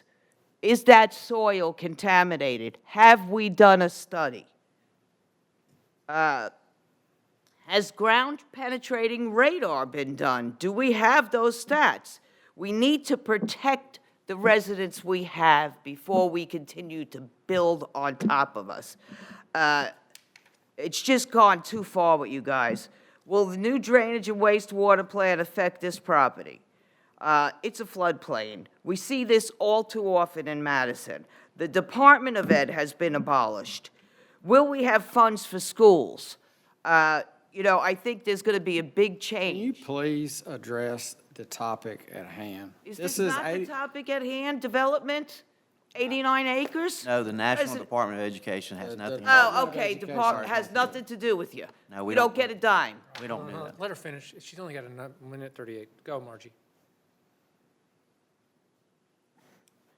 We need to remove the penny tax from the food, not ask for an extension, because we have to do this for all these developers here, now, right away. It was always supposed to be for James Clemens, but when you're bringing in all, That has nothing to do Hold with on, this. hold on, Mayor. I know, but that's true. At this point, you are off topic. If you get off again, you're gonna be done I speaking. only got 2 more lines. You want another cluster district? It's actually a cluster, you know what. Thank you. Thank you, ma'am. That held the 2 lines. Anyone else? Donnie, you gonna follow that up? Nope. I'm speaking to you now from taking my developer hat off and talking to you as a lifelong resident of the city of Madison. I am a 28-year resident of District 2. I've lived on Morris Drive that long. The biggest heartburn that I have, and honestly in my career developing land in Madison, I got to tell y'all, this one's peculiar because we did a West Side master plan. We adopted a future growth policy years ago, and it seems like that carrot was dangled out there and now it's yanked away. It seems like with Planning Commission approving this the first time and then coming to council and getting denied and then going back to Planning Commission, getting denied, and then coming back to you again, the thing that bothers me the most about this is in 2011, the city of Huntsville threw the noose around Madison. It limited our growth. So we've known exactly how much we had to grow into all the way back to 2011. This developer has gone above and beyond to meet all of the check boxes of the West Side Master Plan, our zoning ordinances, our subdivision regulations, our future growth policy that was adopted by this council. It's like, okay, here's what we're going to do, here's our path forward, and then all of a sudden something comes that meets everything, and then it's no longer the path forward. And I'm perplexed at that. The other thing that bothers me is this most amended layout they're giving you is, I mean, it looks to me like, Daniel, how much? A third of the property? Open space? 31.6. So 30 acres of this property will not generate this city a dime of tax revenue. And we have no more land, folks. Think about that. We're here, you know, this city is funded by property taxes. All the people who live there that are going to shop and boost sales taxes. Ad valorem taxes on vehicles. You know, y'all's number one goal as the board of directors of the corporation that is Madison City is to maximize the revenue for the shareholders. This doesn't do that. I told y'all years ago, one, trees don't pay taxes. Open space doesn't pay taxes. That is tax exempt property, and just by counting roughly while that screenshot was up there, I'm looking at like 40, maybe 45 lots, something to that effect, that you will not get a dime of revenue. Do the math on what the city gets per rooftop. So that's what perplexes me about this whole thought process. It's not good stewardship of the resources you got left. And it's not good stewardship to the revenue stream for the city of Madison, in my opinion. The second issue I've got as a lifelong landowner in Madison, these people annexed their property in under the assumption that they would get the benefits of being in the city of Madison. The schools, the zoning protection, the property values. If you're telling this landowner that he can't do nothing but grow corn, beans, cotton, and wheat out there, then you're not allowing that property owner to recognize the highest and best use of his property, period. And still owning a large tract of land ourselves, my brother and my sisters own a property that eventually it's going to come before you to be developed too. It can't help it. Everything out there can't help it. I mean, it's been planned for. You know, we had a policy adopted. So I have a real big concern with something like this, creating winners and losers in who can maximize the use of their property. You know, that their God-given right, they own it, they have the right to enjoy the highest and best use. What about the guy down the road or the other property down the road that's going to come to you? You know, y'all approved a massive subdivision, 4 times the density of Bellawoods right across the street on the same comparable sized piece of land. So just consider that. I mean, about the loss of, I like their plan, I like their design, I hate they had to give up that much, but I mean, just think about the loss, the overall net loss of revenue to the city of Madison by leaving that much land out just for a nice place to walk your dog. Thank you. Thanks, sir. Any other comments?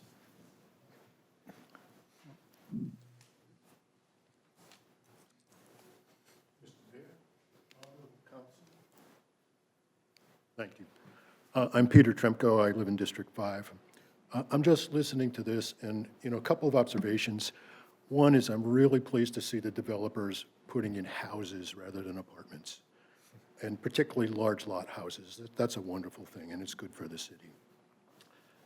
I do have a concern, though, because I keep hearing about future roads. And I'm wondering why the developers going into an area like this are not being held to a higher standard for putting in the roads themselves.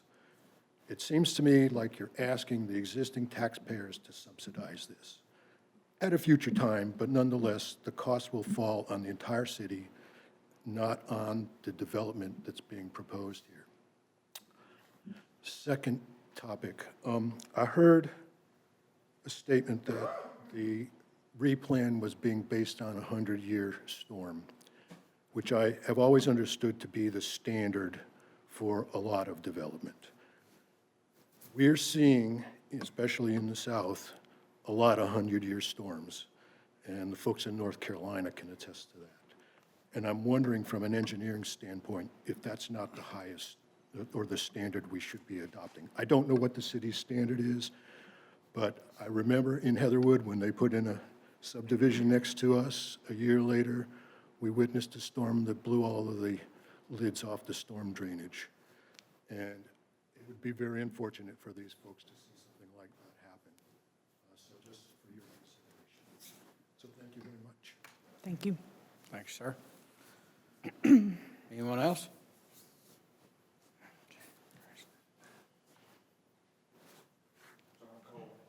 District number 4, Mr. Shaw's district. I attended UAH Weather Fest this past Saturday, and James Clemens spoke. I was stationed at Fort Sill, Oklahoma, May 3rd, 1999, when I was in the Army. I was 2 years old and remember April 3rd and 4th, 1974. I was home on leave on April 27th, 2011. Limestone County, down into Morgan County and Lawrence County, up to Harvest, this area that's going west, is a traditional tornado path. On April 3rd and 4th, 74, you had not one but two F5 tornadoes go through, 30 minutes apart. Go talk to the people in Tanner.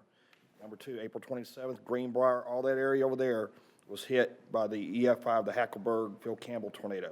One of my elementary school friends I've known since elementary school is on the Florence PD. He went to Hackleburg. They were packing bodies like cordwood in the refrigerated trucks because they ran out of space at the morgue. My question for you is this: as a storm spotter, geography major, amateur meteorologist, amongst my other hobbies, what is the plan for storm shelters out there? You better start planning on it, because like the gentleman previous to me was talking about the 100-year storms, approximately every 37 years, 37 to 40 years, every generation, you're going to have a tornado outbreak on the scale of April 3rd and 4th, 74, April 27, 2011, and back in 1932. The meteorological data shows that. I just wanted to bring that to your attention. Thank you and have a good day. Thanks, sir. Anyone else wanting to address council tonight? All right, seeing none, we'll close public comments and entertain a motion and a second. Move to approve. Second. All right, got a motion and a second. Any discussion?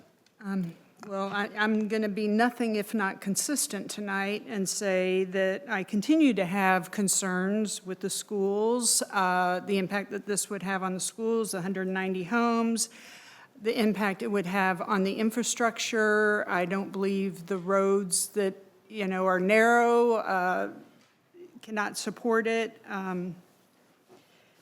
The chemicals, I read the planning report that Mr. Bergreen does crop dusting, which means that herbicides and insecticides and all the sides are, being dumped, not just on his property. I'm sure as the wind blows, it blows all over. I don't see enough change in this new plan, revised plan, to make it advantageous to come into the city. That's my thought. Mary Beth, I'm curious, the Planning Commission, when it came before them the second time, what were their comments? The Planning Commission comments, they asked the question, one of the commissioners asked about the agricultural uses, the proximity. Mary Beth, I've got the email right here. Oh, perfect. Yeah, thank you. All right, so put my spectacles on here. Yeah. So some of the questions or concerns were potential negative impacts of the proposed development on drainage to neighboring farmland. Testimony from neighboring farmers that their livelihood and ability to farm would be affected. Increased traffic. I know we've talked about the traffic study as well. And then there was also multiple testimony from the public and questions from the commission about those chemicals and pollutants from construction and development draining into farmland and vice versa. I think that. Yes. Okay. And It didn't pass the first time. The first time it did. Oh, it did pass the The Planning Commission first time? supported the project. Okay. But the second time, they did not support the project. I did want to correct something for the record, if I could. One of the commenters suggested that this property is in the floodplain. There's no floodplain anywhere near this property. Another commenter mentioned a stream. As you can see from the aerial, there's no stream. This is an agricultural field, so there are no water resources here that are at risk associated with the project. By creating a detention pond, they're going to be creating a water resource, if you will. But I just wanted to clarify that for the record. Thank you. Any other? I've got one question. Mary Beth, in the previous vote, you emphasized that we get right-of-way for Henderson. Yes. What do we get with this? So in this particular case, we don't need any additional right-of-way for Bowowers Road. We discussed the possibility of a road on the west side, and I think I have, let's see if it's shown. So you can see in the top image, that's from the West Side Master Plan, and do you see the, on the west side of that property, that black dashed line? It almost looks like a little railroad track. So that's indicating a potential future road or connection on that side of the property. And so what the developer has agreed is that for right now, because it's an agricultural field on the west side of that property, to comply with the zoning ordinance, they need a 50-foot buffer, right? We talked about the 50-foot buffer on that west and north and south side. If a road were to go in, they wouldn't need that 50-foot buffer.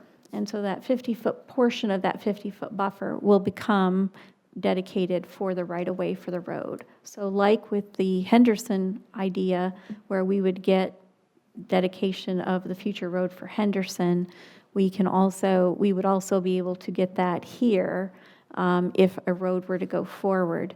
Given that some of that jurisdiction is in the city of Huntsville, we don't know, but there is a provision on that plan that we'd be able to get that right of way if we wanted to go forward with it. I'll say, so from a right-of-way standpoint, that I would say they're fairly similar. And then, other than that, they're complying with everything that they need to comply with. This is required. We also did want them to improve the visual along Bowowers Road. They have agreed to provide a 10-foot along Bowowers Road. There'd be sidewalk within that and then landscaping. So that's just an aesthetic improvement along Bowowers Road. And then I think it's been discussed, but the property to the south, about 17 acres of the property to the south currently drains to this property. And so they've oversized the pond so that that would continue to be the case. And it may be just because of the size of the pond, that they're doing more from a hydrology standpoint. We don't have a technical study yet to be able to confirm that.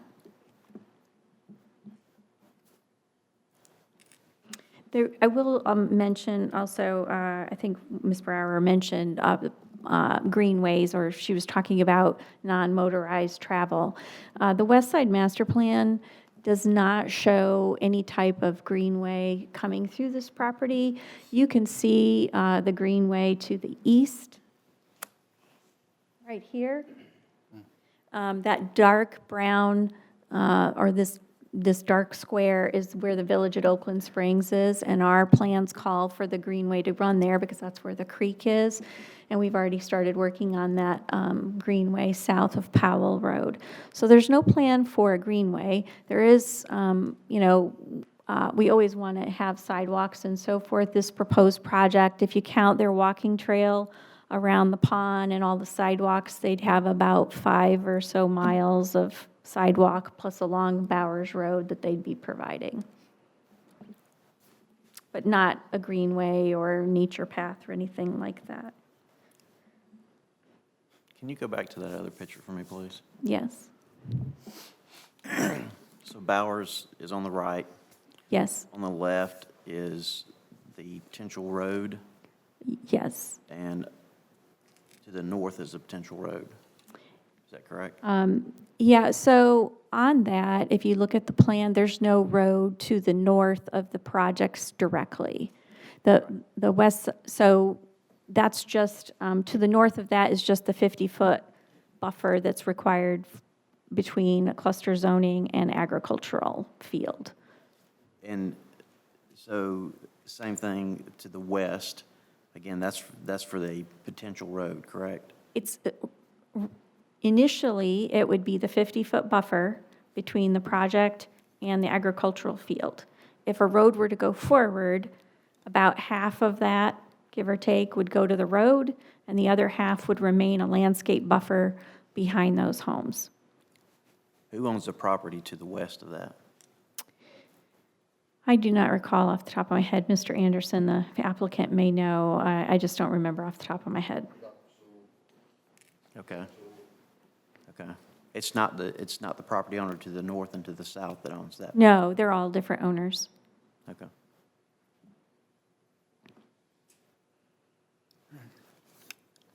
Maybe more of a, Oh, sorry. I'm not sure exactly how this may get answered. I don't know if this is a hydrology question or what, but, so increasing the volume for the detention pond, the output of that onto, if I remember right, is onto or through or over Bowowers Road? Yep, there's a ditch in Bowowers Road. Mm-hmm. Okay.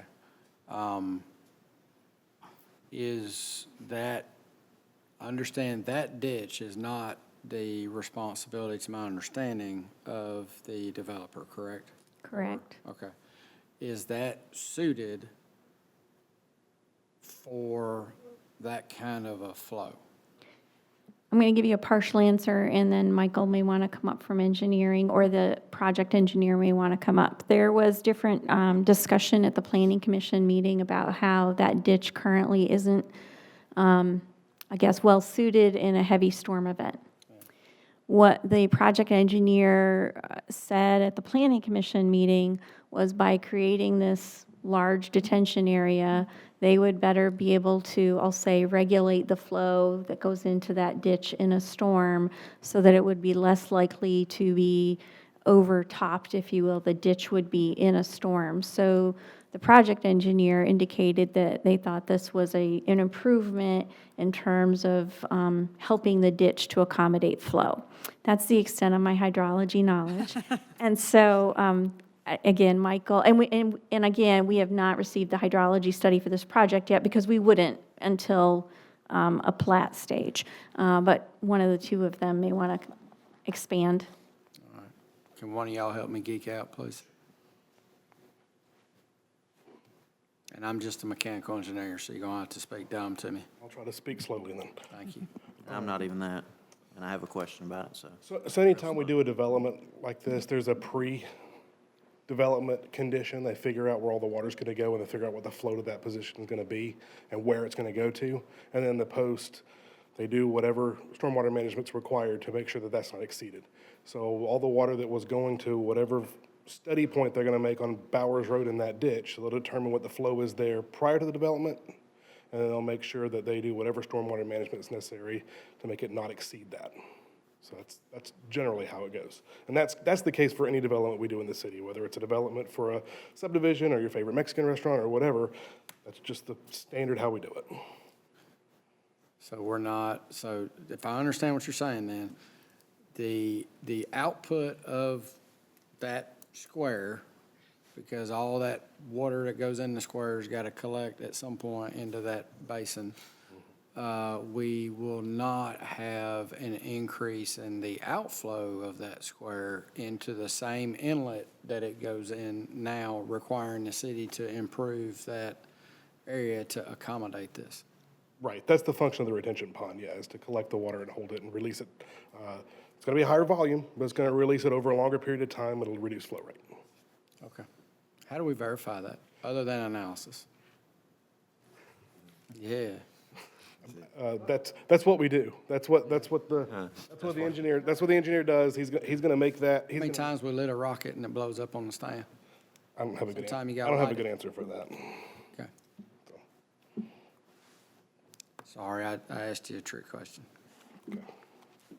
So I got a question for, it's actually for both the property close to it and the engineer. So I'll ask the same question. I need them to come up, if you don't mind for a minute, Mike. Burgering. The burgering, yeah. So can we go back to that other map, the water? So, what it looks like now and how the water's draining.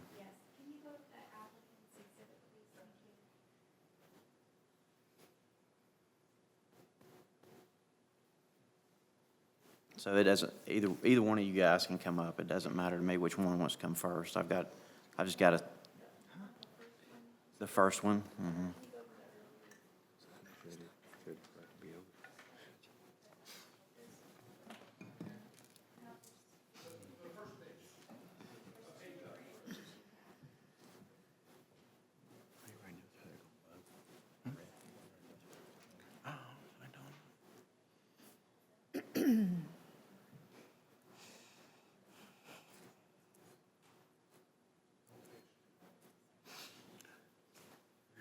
It's fine. I can work with that one.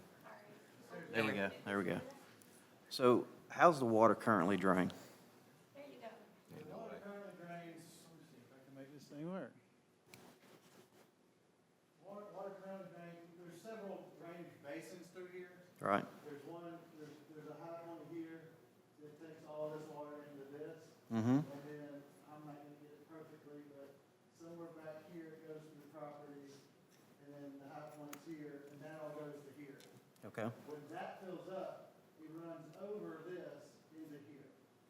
Okay. And then this one right now, I believe goes out that way, but it still fills up. It may go over the road, but it fills up. But a lot of these, I believe, are holding water long enough until they settle back into the ground. I know there's a structure built here, which was kind of odd. I talked to the owner about it, and he's built a structure and it dissipates below ground, and it helps his crops. Okay. It was an interesting thing to me, that's what I bring up. But during the next process of this, I'm gonna present, a full drainage study that shows every one of these basins. I've already done most of the work. I won't call it finished because we don't have all the grades on the roads, we don't have all the pipe size and all that. But we threw a pretty heavy, curve number, which is an indication of how much, of the rainwater is gonna dissipate rather than absorb, on the residential side of this, and to include the roofs and the paved areas, which we are assuming are gonna be there. There's gonna be tweaks and here and there. And, that's where these values come from. This is free. That's fine. And then, right here, if we were just to build our pond there, we had to leave this open, so I've got a pipe here that'll service this area so that it's not backing up in here. And with the pond that we have currently designed, again, it's gonna be tweaked to accommodate the actual design, so it may look a little different, but it's pulling that back, and it's gonna actually reduce this standing water based on a 100-year flood, in the post-developed condition. Now, I know we're talking about the 100-year flood, but I have already gone through and studied what a 5, 10, and a 25 looks like as well. And we're reducing the flow, which would be out here to this area, in all events. Okay. And like I said, there is a design that will accommodate this, and we, it's just a matter of how exactly we get it nailed down, but that's my job, and that's, I'm a professional engineer, and my stamp rides on that, so. Correct. Thank you. Mr. Bergreen? Yes. So do you own the property to the north and to the south, is that correct, sir? To the south? And not to the north, correct? And not to the north, just to the south? There's So- another property owners, it's, one property owner, 60, and then the one y'all talking about's 90, and then I'm 90. Okay. It's all on the west side. Can you tell me how that property drains? You're asking the wrong person. There you go. Okay, this here, this is another broadwater problem. It comes down, it's a little hole in, up that pond there. It goes underground, it's going, what they call it, it goes to, the space of the septic tank drainage. And it goes all the way to southeast corner. Okay, my property, I never had a problem with water. What water comes here goes in that basin, if you want to call it that. A lot of water comes off of this, farm right here. You can see the lines right here. A lot of this water comes from this little farm, and it has to drain in here also. Then, my property's higher here, it goes and drains 4 different, we call them terraces in the farm world. It goes down, all this goes to the corner right here. This water here, it comes off my own property, but it comes and usually this dissipates down the ditch right here. The ditch is not a very deep ditch, really gets on down, and, it's, right now, it's always been perfect, you know, it don't, in other words, if this spills over what they're talking about, it has to be a big old ditch right here. But, and then water here usually stays on that side right there. It's a ditch right here, but it goes a little water right here, it goes there. It's a lot of little flows going into this main deal. That's put in December '78 right here. So the reality is that water that's on that property, if it goes to that direction and they retain that water, they're retaining the water that's on their property. And then they'll soak up some that's possibly on yours, is that? Yes, sir. Okay, Probably about, I'd say 12 acres at the most, I'd say. okay. Yes, sir. Thanks, sir. Thank you. Well, at least we agree on something. Water drains the same way. All right. Any other comments on this one? That's kind of an odd question perhaps, but how much agricultural land is in Madison? How much agricultural land is in Madison? If we take away this, are we taking away some of our potential farmers? Just a question. As far as zoning or as far as what's farmed? We have you mean land that's actually farmed? Because there's a lot of land that's zoned agricultural that's not used for agricultural purposes. So we have a total downstairs of, the land that's zoned for ag, but we have single-family subdivisions that are zoned ag. I'm trying to, I don't know, we might have, 300 or so acres, but I'd have to look and get back to you in terms of what's actually used for agriculture. About what percentage of the land? Oh, not very much. I don't know. I mean, again, because we typically think in terms of zoning as opposed to how it's actually being used. I can go downstairs and pull a number, but I don't know off the top of my head. Okay. It was just since we are talking about agriculture and people's lives are, their livelihoods are what we're discussing here in a lot of ways. I was wondering if we're taking away from our agricultural ability by doing this in any way. Okay. I mean, people don't really look at it this time. I mean, we do business, we do other things, but agriculture is still very important to the community also. Yes, it is. So, yeah. Yeah, I know it was ages ago that I ran for city council, but at the time, the people were like, do not fill up every square footage with houses in this city. They just did not want the additional growth anymore. We were already, a lot of our roads are already quite busy, as we all know. The schools are quite busy, as we all know. And at the time, they were just like, no, do not vote to add a lot. And I've kind of stood by that through my whole, my term, listening to the people, and they just do not like it when we continually added, which we were doing back in the beginning. And we really haven't lately. We have come back, but yeah, I am concerned that the farmer, is putting their livelihood is at risk because of what the water can do. And you can hope, you can guess, but from what I've heard so far, I'm not convinced that they will not be imperiled. That's all. Well, I understand that concern, but, I think we also have to realize that we have a area that is fighting for space for us. That's in the news all the time. Where are we going to put the people? So either we stop growing or we grow. I mean, that's the question. And, we've got to plan for it, and we either, plan our work and work our plan, or we just go at this however. I mean, we've got a plan. I agree that we need to grow, but I think we need to grow smart and, what's the word I'm looking for? Not conditionally, but intentionally. Whether Space Force comes or Space Command or FBI or whatever, I don't think that's the issue that we need to address today. People are going to come and people are going to leave. I'm not sure that's really relevant. I think it's very relevant, because if you think we sit here in these chairs and we make decisions for today, Oh, no, it's, way behind, because, we're making decisions, I agree. 10 years out, because if you're not, then these roads become a problem. And I think they are a problem right now, and I think the Well, West Side that's Master exactly Plan. part of it. You even got to though plan it and We've work had the West Side Master Plan, but the infrastructure has not kept up with the master plan. I mean, we've got a plan, which is great. We just need, money to widen the roads, and, I mean, that'll come in time. How? The Your property values have increased tremendously.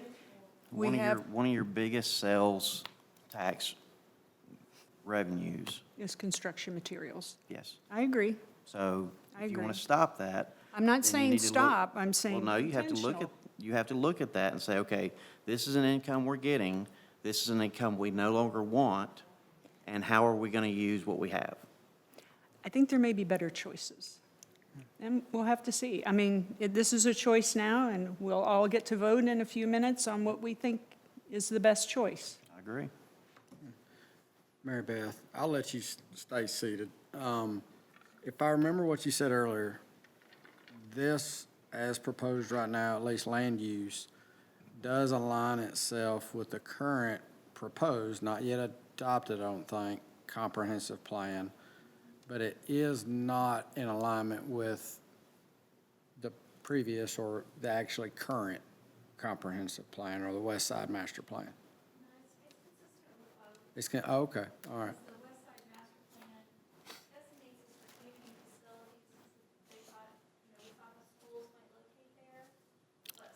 That's right. Okay. All right, thanks. I guess it's been a while since you said that. I forgot. Thank you. Yeah, it's been a few. Any other comments? 0.55 for single. Yeah. 0.55. Okay. No other comments? I think we got a motion in a second. It's been a while. Can we get the vote, please? Councilmember Wroblewski, Nay. Councilmember Shaw, Nay. Council President Seifert, Aye. Councilmember Spears, Aye. Councilmember Powell, Nay. Councilmember Bartlett, Nay. Councilmember Denzine. Nay. I think by my vote, it says motion fails. Correct. All right. Okay. That, we will move on to City Clerk, Department Reports, or Department Reports, then City Clerk.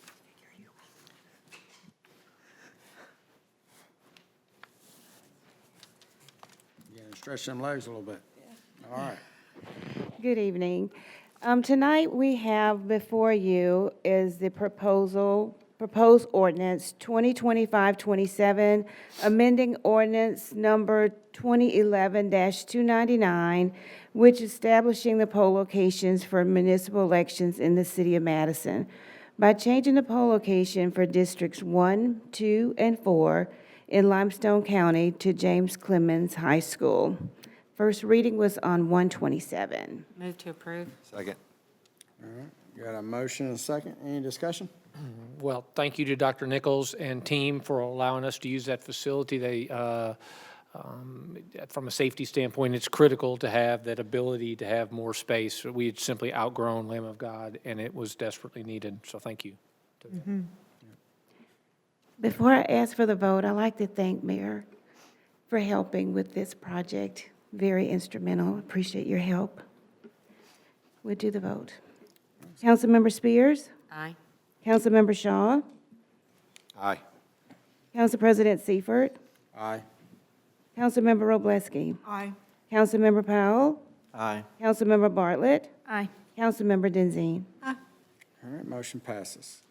Thank you, ma'am. Up next, engineering. You know how to clear a room, sir. He's gone. You geeked out and you scared everyone. All right, first I have resolution number 2025-042R. This is authorizing a professional services agreement with Building and Earth Sciences Incorporated for soil and material testing during construction on project 22006 Palmer Park pedestrian bridges, not to exceed amount $10,320 to be paid from department budget. Move to approve. Second. All right, got a motion and a second. Any discussion? Can I get the vote, please? Councilmember Powell? Aye. Councilmember Shaw? Aye. Council President Seifert? Aye. Councilmember Wroblewski? Councilmember Spears? Councilmember Bartlett? Aye. Councilmember Denzine? Motion passes.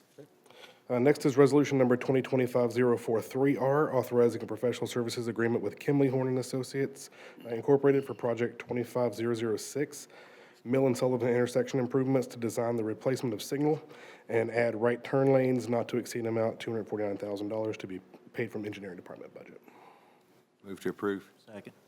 Motion and a second. Any discussion?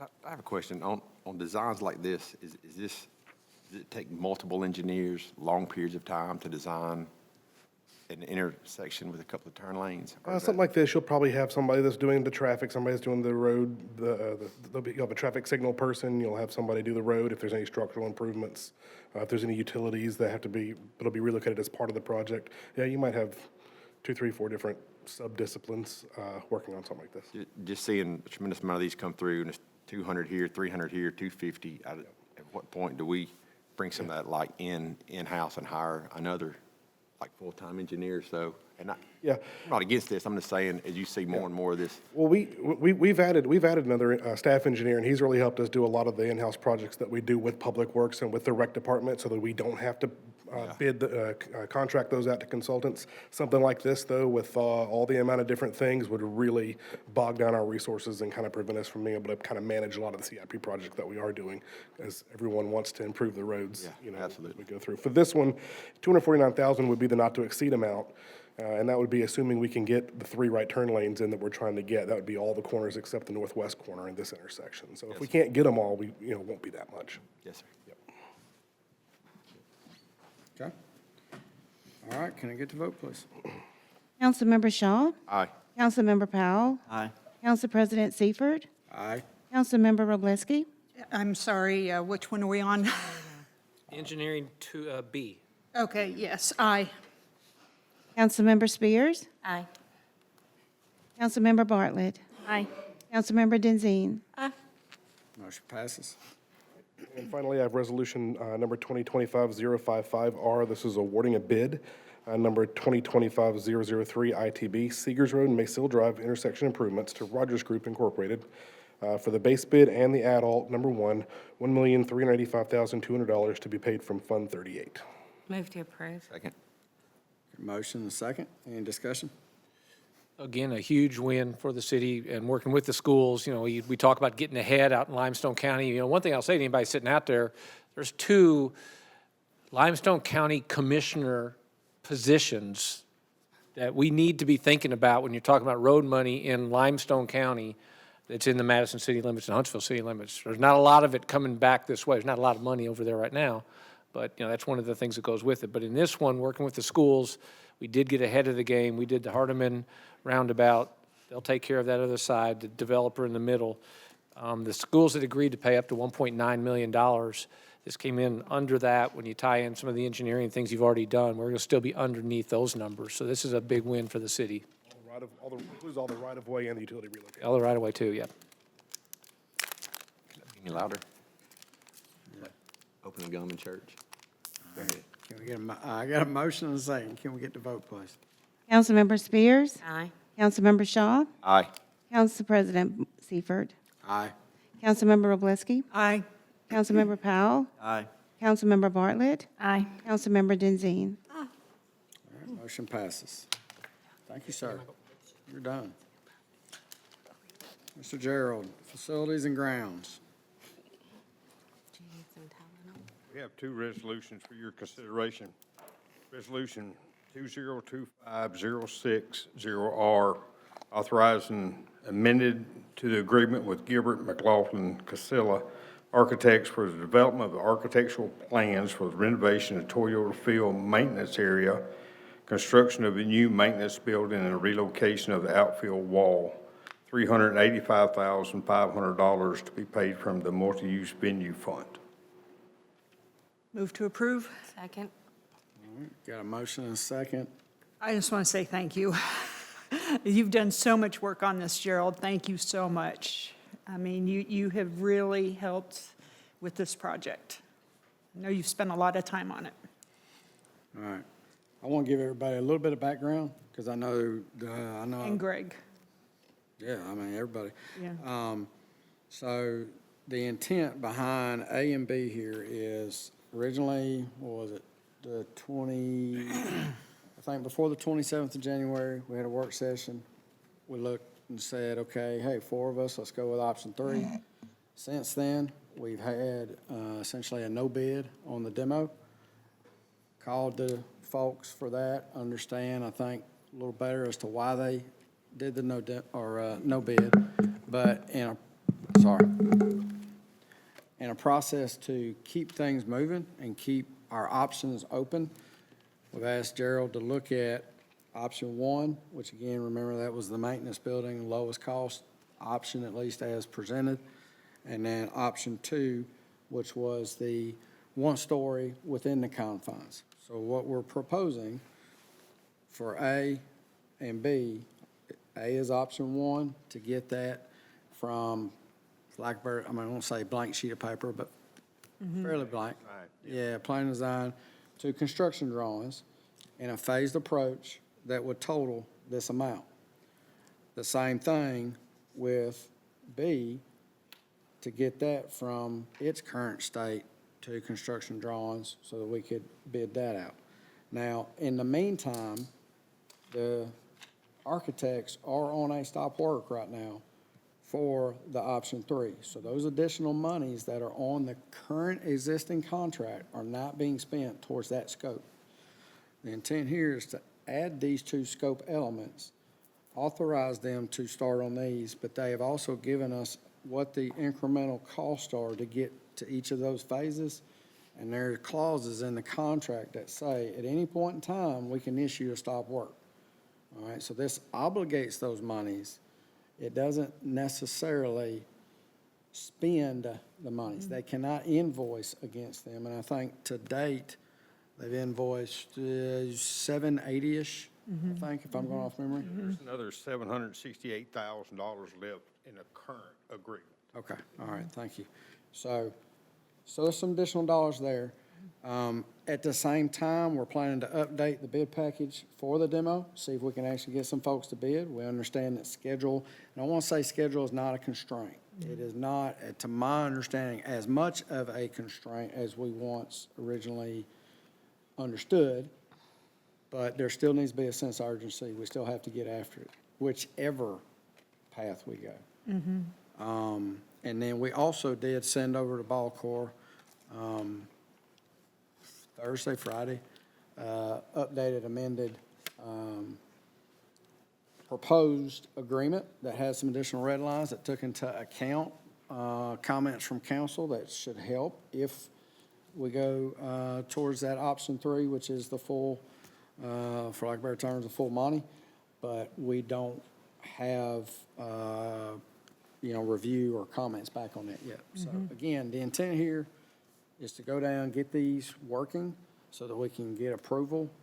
Yay, very early. I know we have an email right now from Major League, but this would also get on option one, get that down the road, get us going on option two, while we figure out as a council, what are we going to actually do so that we can terminate 2 out of the 3 of these and get going.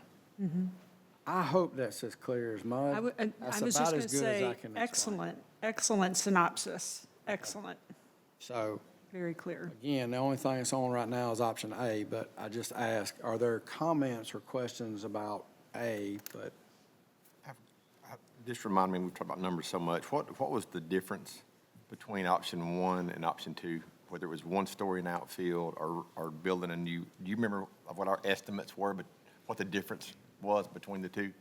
Between option 1, 2, and 3? No, just 1 and 2, from a 1-story. 4 million and 7 million. So there's $3 million difference between the two. All right. I talked to John earlier, I appreciated his time going through this. Did you find out what the very bottom line is? We're not going to be spending the 385. What is the very least that we will spend in order to get that number that we can then give to Major League Baseball? Did you? I don't remember off the top of my head. I'm sorry, I did not. Okay. It should be in the Don't package. have an exact number of what it would take, but the architect did tell us that within 2 to 3 weeks after contractor approval, they can have a schematic design in good enough shape to send it to them for an initial review. And, I can't tell you if that's going to, give a complete thumbs up to this plan or not. But that would be, just a few weeks into the contract. So, I don't know, if you can allocate a cost per week or whatnot. So, but it would be fairly early on in the course of the contract. I'm just trying to get a ballpark. Are we talking 100,000, 75,000? About 65? 160. 165, okay. So, option 1, has it got approval from Major League Baseball? We have set a conceptual drawing to Major League Baseball with a layout. Michelle, if you'll show that first slide.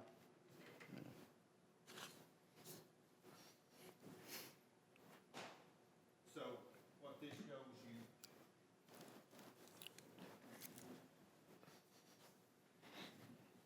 I think it needs a new battery. Teddy, I'll let, while Gerald's figuring it out, we have an email approval.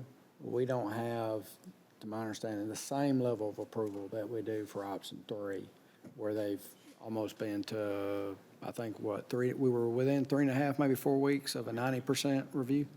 So I guess that's my question is, so option 1 is maybe approved, option 2 is approved, and option 3 is approved by Major League Baseball? Yes. Okay. So option 1 gives, if you see the yellow square up there where it says, it's got the triangle point at the bottom, we sent this conceptual drawing to Major League Baseball. I won't know if this is something that they would consider and look like it would work for them. And they said, yes, it would. So in order to get a full approval, we've got to send drawings that show the dimensions of the rooms, which we would use the same square footage as we're using today, because we know we meet those requirements, and then how the players get to the field, which we would build those tunnels, but they need a little more information and actually put a signature and approval on that. Which is what you'll help get with the second one, right? Yeah.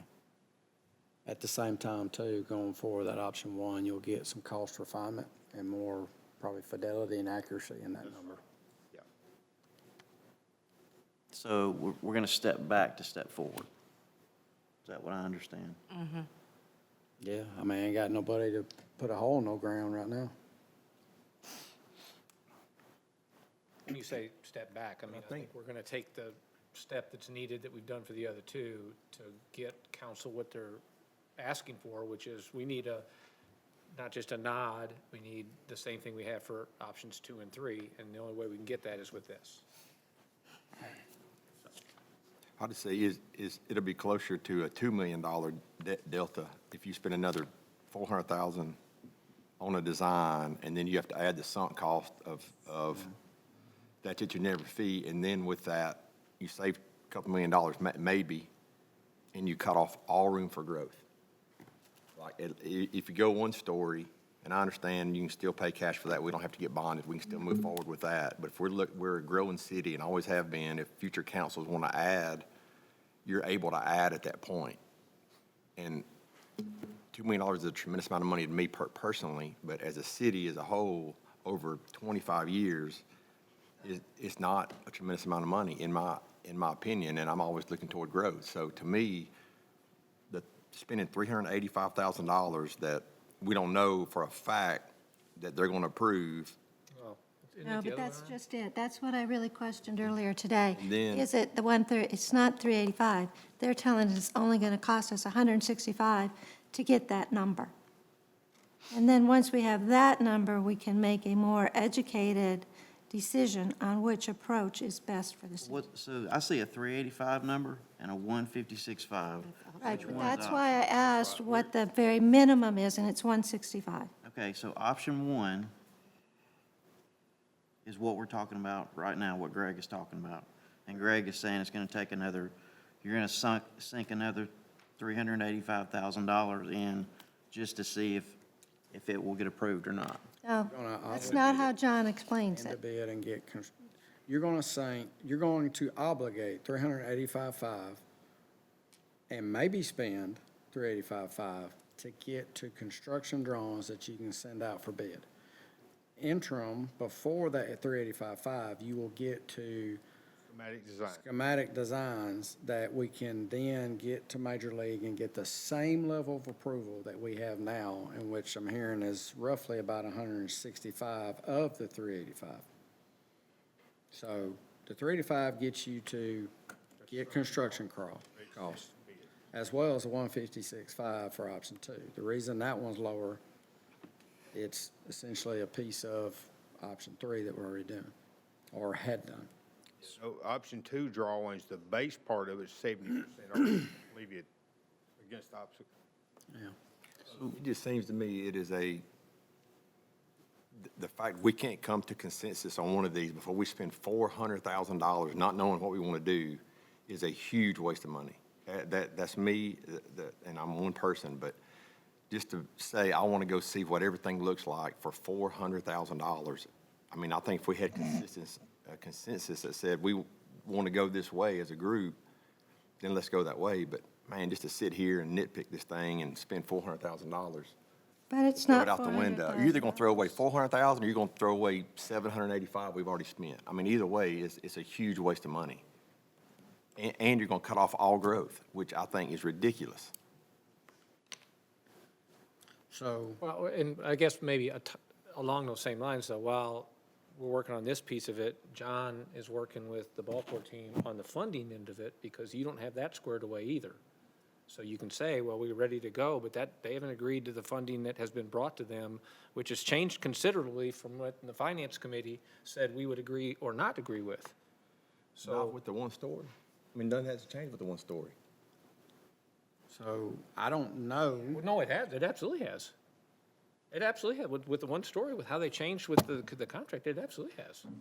The funding piece of what your finance committee was willing to spend absolutely has changed. Well, So, I mean, so what happens when we spend this money, right? And we get this approval and we do the same thing we just did and we take it out to bid and somebody goes, I'm not bidding on that. We're gonna stop there too? Is that what we're gonna do? Well, I mean, we came up with what we wanted to do. We handed it off, goes out to bid. Bid wasn't, what it needed to be. We went out to those contractors. They said, hey, these are the reasons we weren't willing to do it. If that were any other project, how would the execution be handled? If it would have been the public safety project, if it had been the community center, how would that have been handled? How would you have handled that? We did the community service project the same way. It came, we did it, we bid it, it came in too high, we gave it back to Gerald and say, we need to make changes to get the number back to something that's, there. No, we didn't. Because we bid it and we said it was gonna be $9 million. It did not come out to be $9 million. It didn't even come close. I voted no on that. I remember that. So I'd like to understand what other options are there possibly with this? Because when I look at this, talking to multiple of y'all to understand where your touch points are, I will say, I don't know for the option 2, which is the one-story inside. I don't know exactly what that proposed or the ball core agreement may even look like with that. It may look like a mix between what we currently got and what's been proposed. But what I have heard are there are a couple council members that would be for option 2 if ball core would pick up the difference between option 1 and option 2.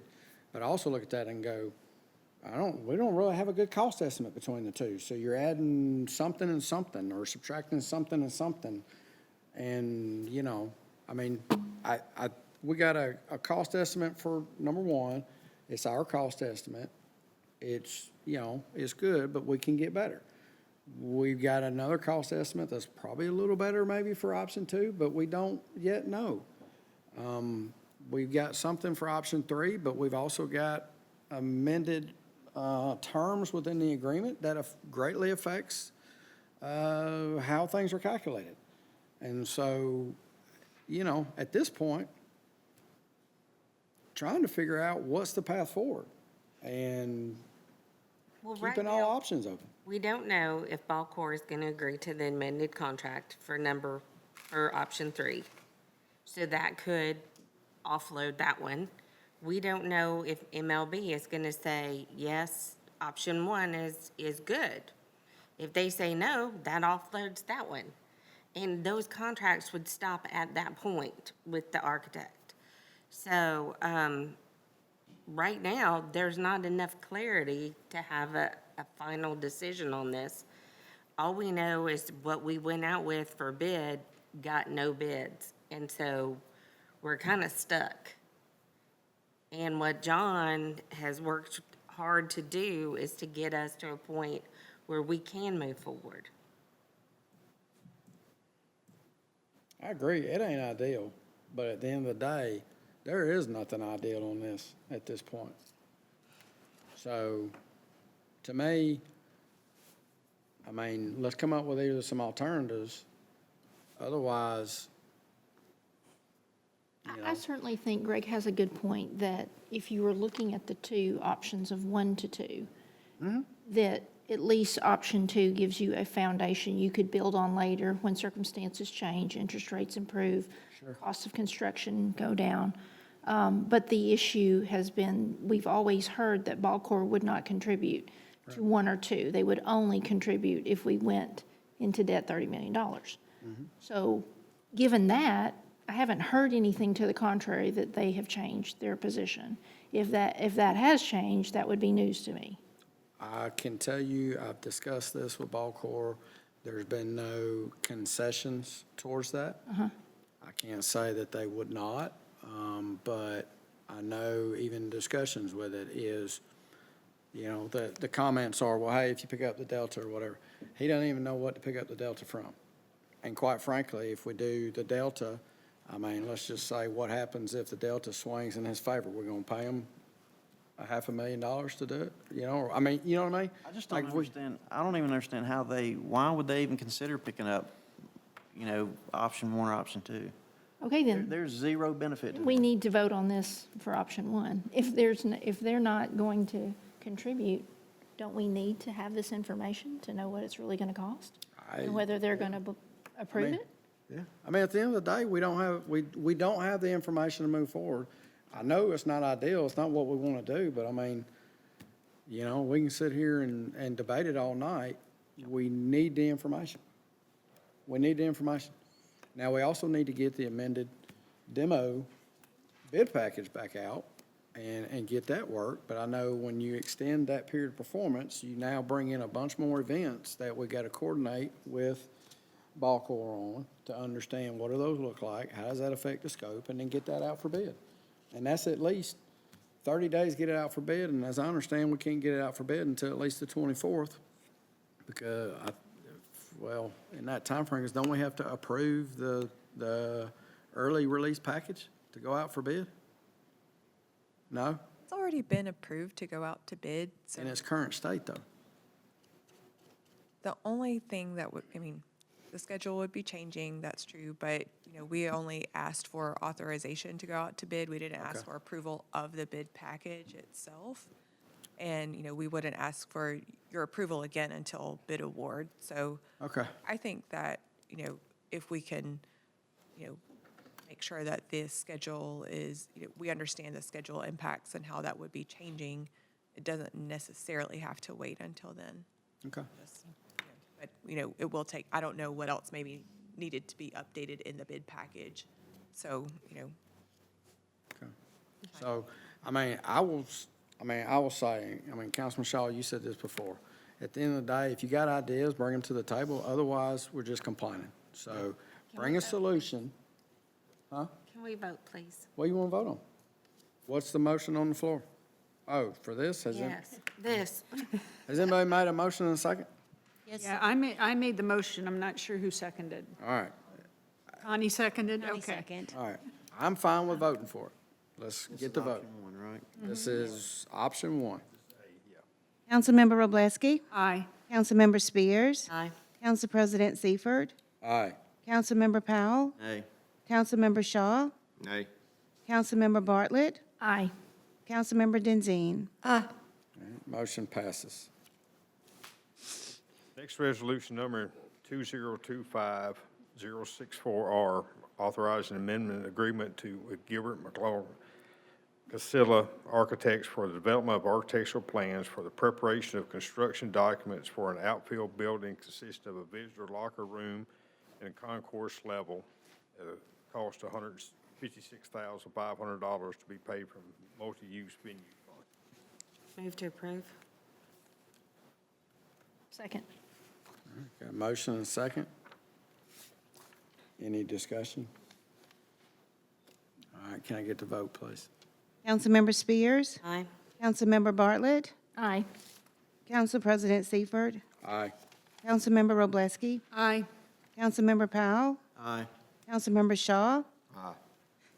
Councilmember Denzine. All right, motion passes. Thank you, sir. All right. Still with us? All right. Welcome to your first meeting, right?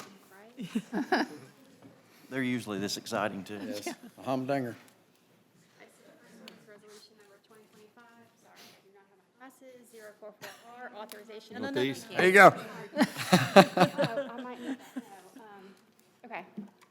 Authorization to create additional classifications for the Madison Police Department. These three are police officer recruit, police officer 1, and police officer 2. Move to approve? Second. All right, we got a motion and a second. Any discussion? All right, can I get the vote, please? Councilmember Wroblewski, Aye. Councilmember Shaw, Aye. Council President Seifert, Aye. Councilmember Spears, Aye. Councilmember Powell, Aye. Councilmember Bartlett, Aye. Councilmember Denzine. All right, motion passes. Do you have some? Resolution number 2025-047R, authorization to create additional classifications for the Madison Human Resources Department, which will be Deputy Director, HR Analyst, and HR Associate. Move to approve? Second. All right, motion and a second. Any discussion? Now, are these like new positions in and of themselves, or are you just reclassifying, or exactly what is this? We're not backfilling, so we are reorganizing the layout of what HR is going to look like. We want to create a deputy director position, which is just a good idea for stability. And then we've got some new initiatives coming along, and we want to be able to utilize the people we have with the skills that they are already using, just in a more modernized and more efficient manner. Okay, because I didn't see any numbers associated with any of this, what these positions will be paid, so Say it one more time, I'm sorry. I didn't see any numbers associated with these positions to be We're paid. not adding a We're position. not adding That's what I'm positions. asking, is it Yeah, new? we're not adding positions at all, and it's not going to add anything to our budget. Just a reorganization. And there was an email sent. You may have been out of town, but Kelly sent out an email with each of these. Okay, yeah, I was just wanting clarification because it wasn't clear in the packet today. So, that's good. All right, motion and second. And we're good on discussion, can I get the vote? Councilmember Wroblewski. Aye. Councilmember Shaw. Aye. Council President Seifert. Aye. Councilmember Spears. Aye. Councilmember Powell. Aye. Councilmember Bartlett. Aye. Councilmember Denzine. Resolution number 2025-048-R, authorization to create additional classification for the Parks and Recs. It's a program coordinator position that is specific to exceptional needs. Move to Move to approve. approve. Second. Got a jump ball in a There you second. go. That's kind of a cheat. Give it to Karen. That's right. Got a motion by Try to cheat. It's Councilwoman McDab. Denzine, second by Councilman Shaw. Any discussion? Nope. All right, can I get the vote? Second to Shaw. Councilmember Wroblewski. Aye. Councilmember Shaw. Aye. Council President Seifert. Aye. Councilmember Spears. Aye. Councilmember Powell. Aye. Councilmember Bartlett. Aye. All right, motion passes. Did you get to vote? I didn't get to vote. Aye. Oh, I'm sorry. I don't know how. Councilmember Denzine. Thank you. Yes, aye. Resolution number 2025-052-R, authorization to create an additional classification for the Madison Police Department on the general classification plan, which is a property and evidence tech. Move to approve? Second. Motion and second. Discussion? Can I get the vote? Councilmember Denzine. Aye. Councilmember Shaw. Aye. Council President Seifert. Aye. Councilmember Wroblewski. Aye. Councilmember Spears. Aye. Councilmember Powell. Aye. Councilmember Bartlett. Aye. All right, motion passes. All right, and then I'm going to pass E off to Megan.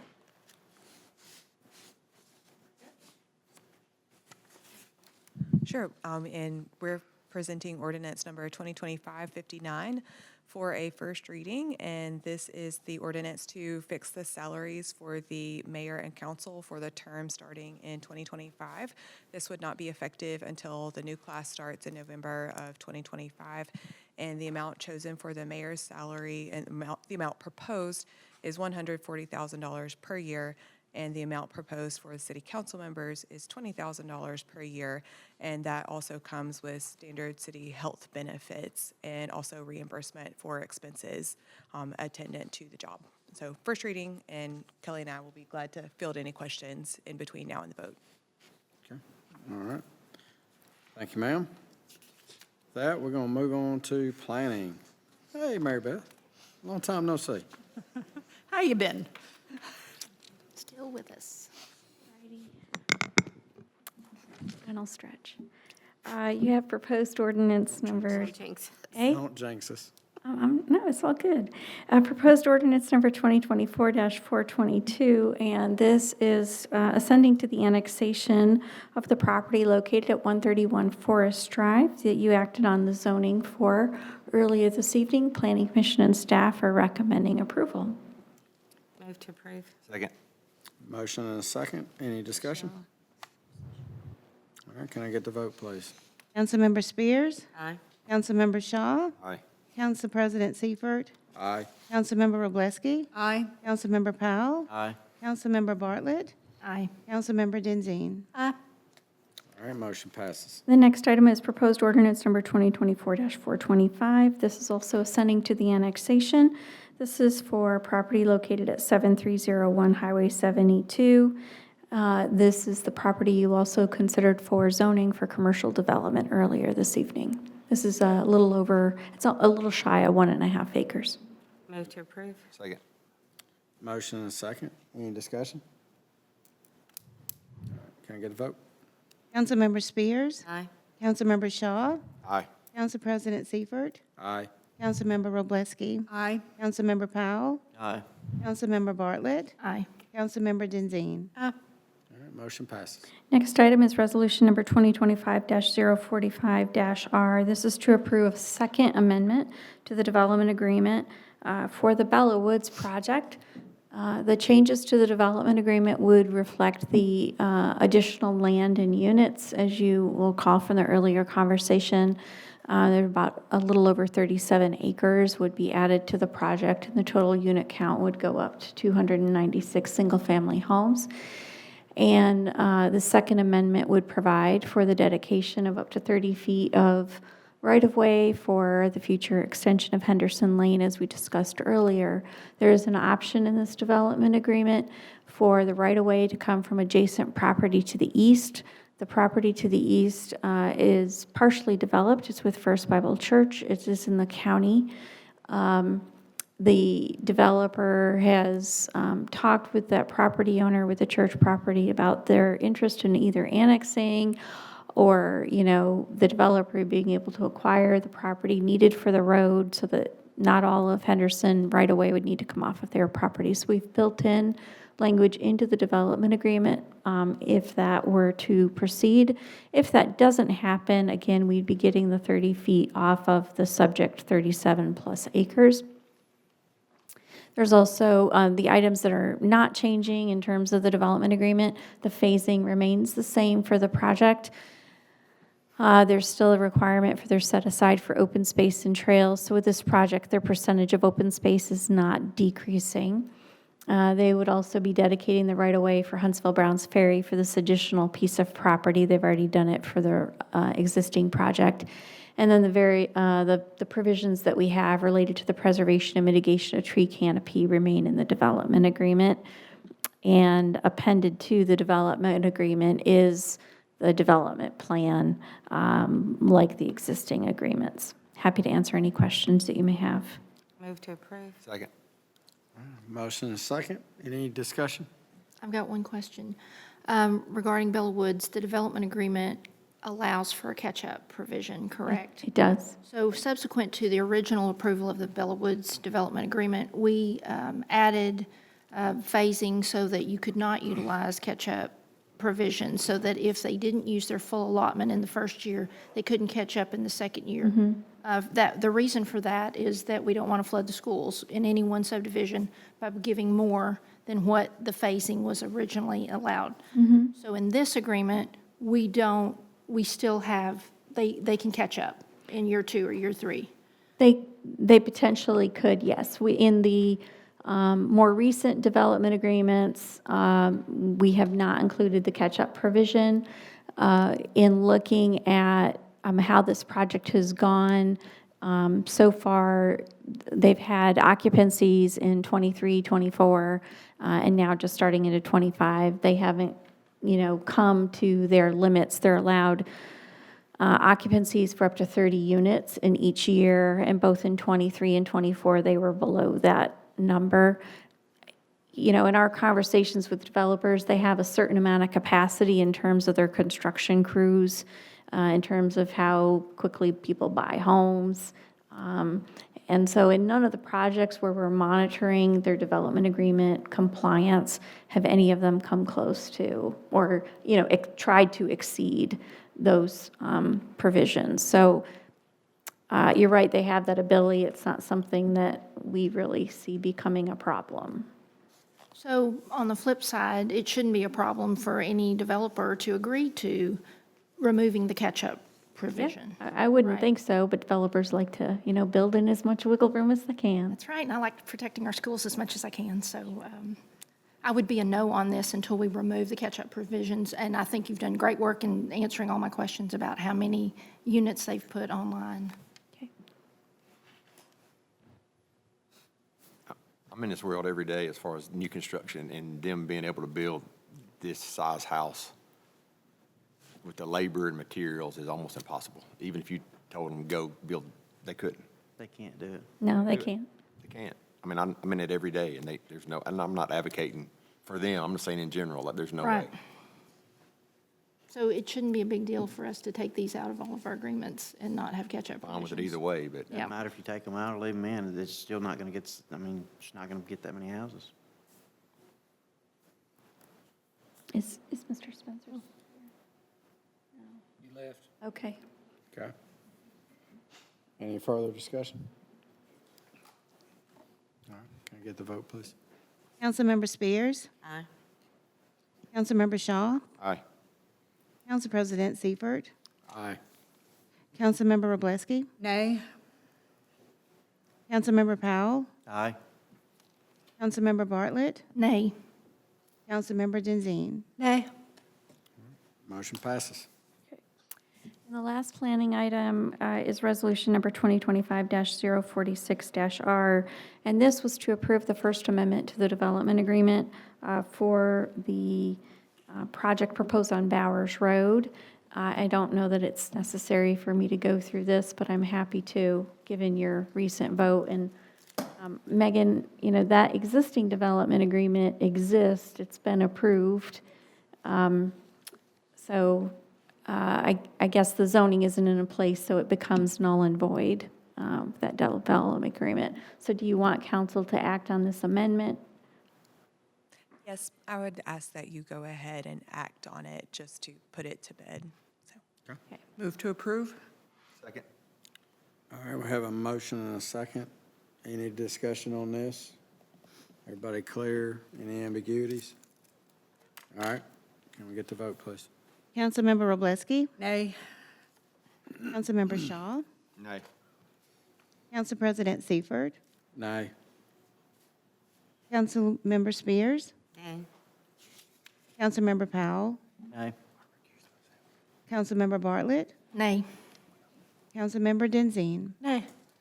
All right, motion fails, and I think that is it with planning. Yeah, Congratulations. thanks. All right. favorite Teddy's, person coming. Teddy's most favorite person? Yep. I'm going to recuse myself, Megan.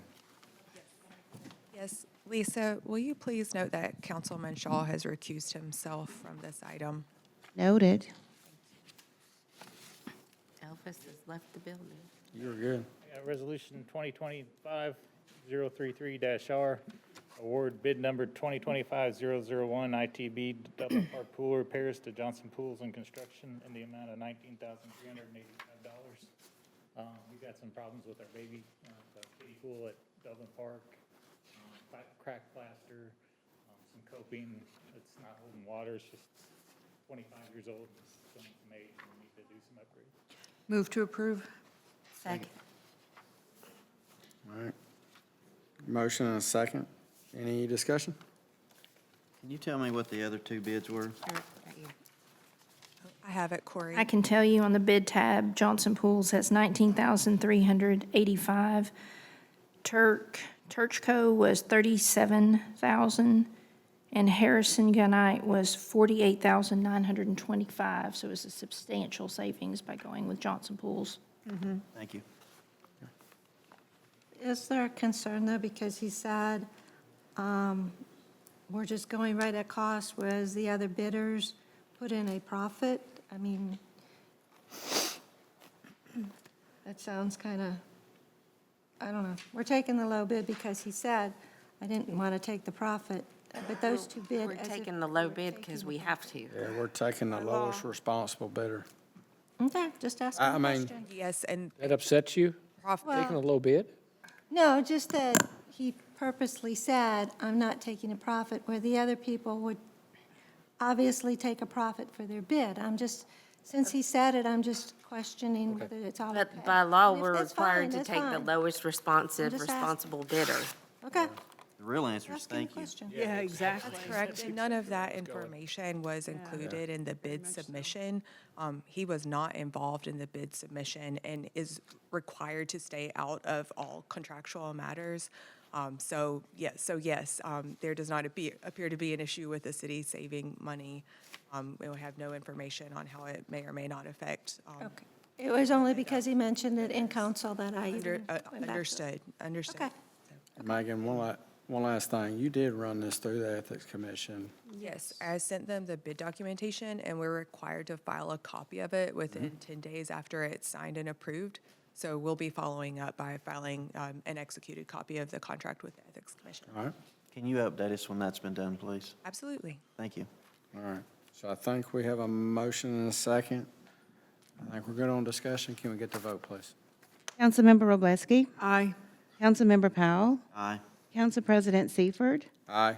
Councilmember Spears. Aye. Councilmember Shaw, recused. Councilmember Bartlett. Aye.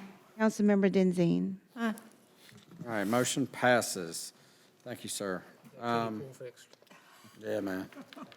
Okay, so miscellaneous business and announcements, unless anybody up here's got one, I've got one. Thanks for those that survived and stayed the whole time. A week from this Wednesday, February 19th, 5:30, we have a work session. I would tell you the topics, but I can't think straight right now.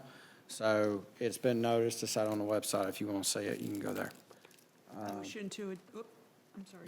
Oh, motion to adjourn? I got one. Oh, I'm sorry, go ahead. I owe you an apology. I told you that I sent you an email. It was not sent to you. It was in my outgoing box. So there's my apology. There's your public apology. Thank you, sir.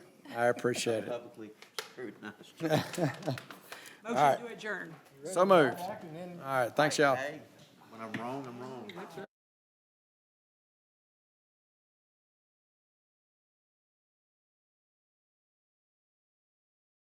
And it's a great event happening every year that brings in so many people, and I think that's a gem. I think our quality of life is really shown in our different greenways, multi-use paths, trails, sporting events, or sporting locations, things like that. So yes, I would say that we have a great quality of life. The best thing about Madison is its people. Our people get engaged at every facet of our city. They volunteer, they send their kids to our schools, they try to help us out in any way that they can to make this community better. And I think the hidden gem that I always am so grateful for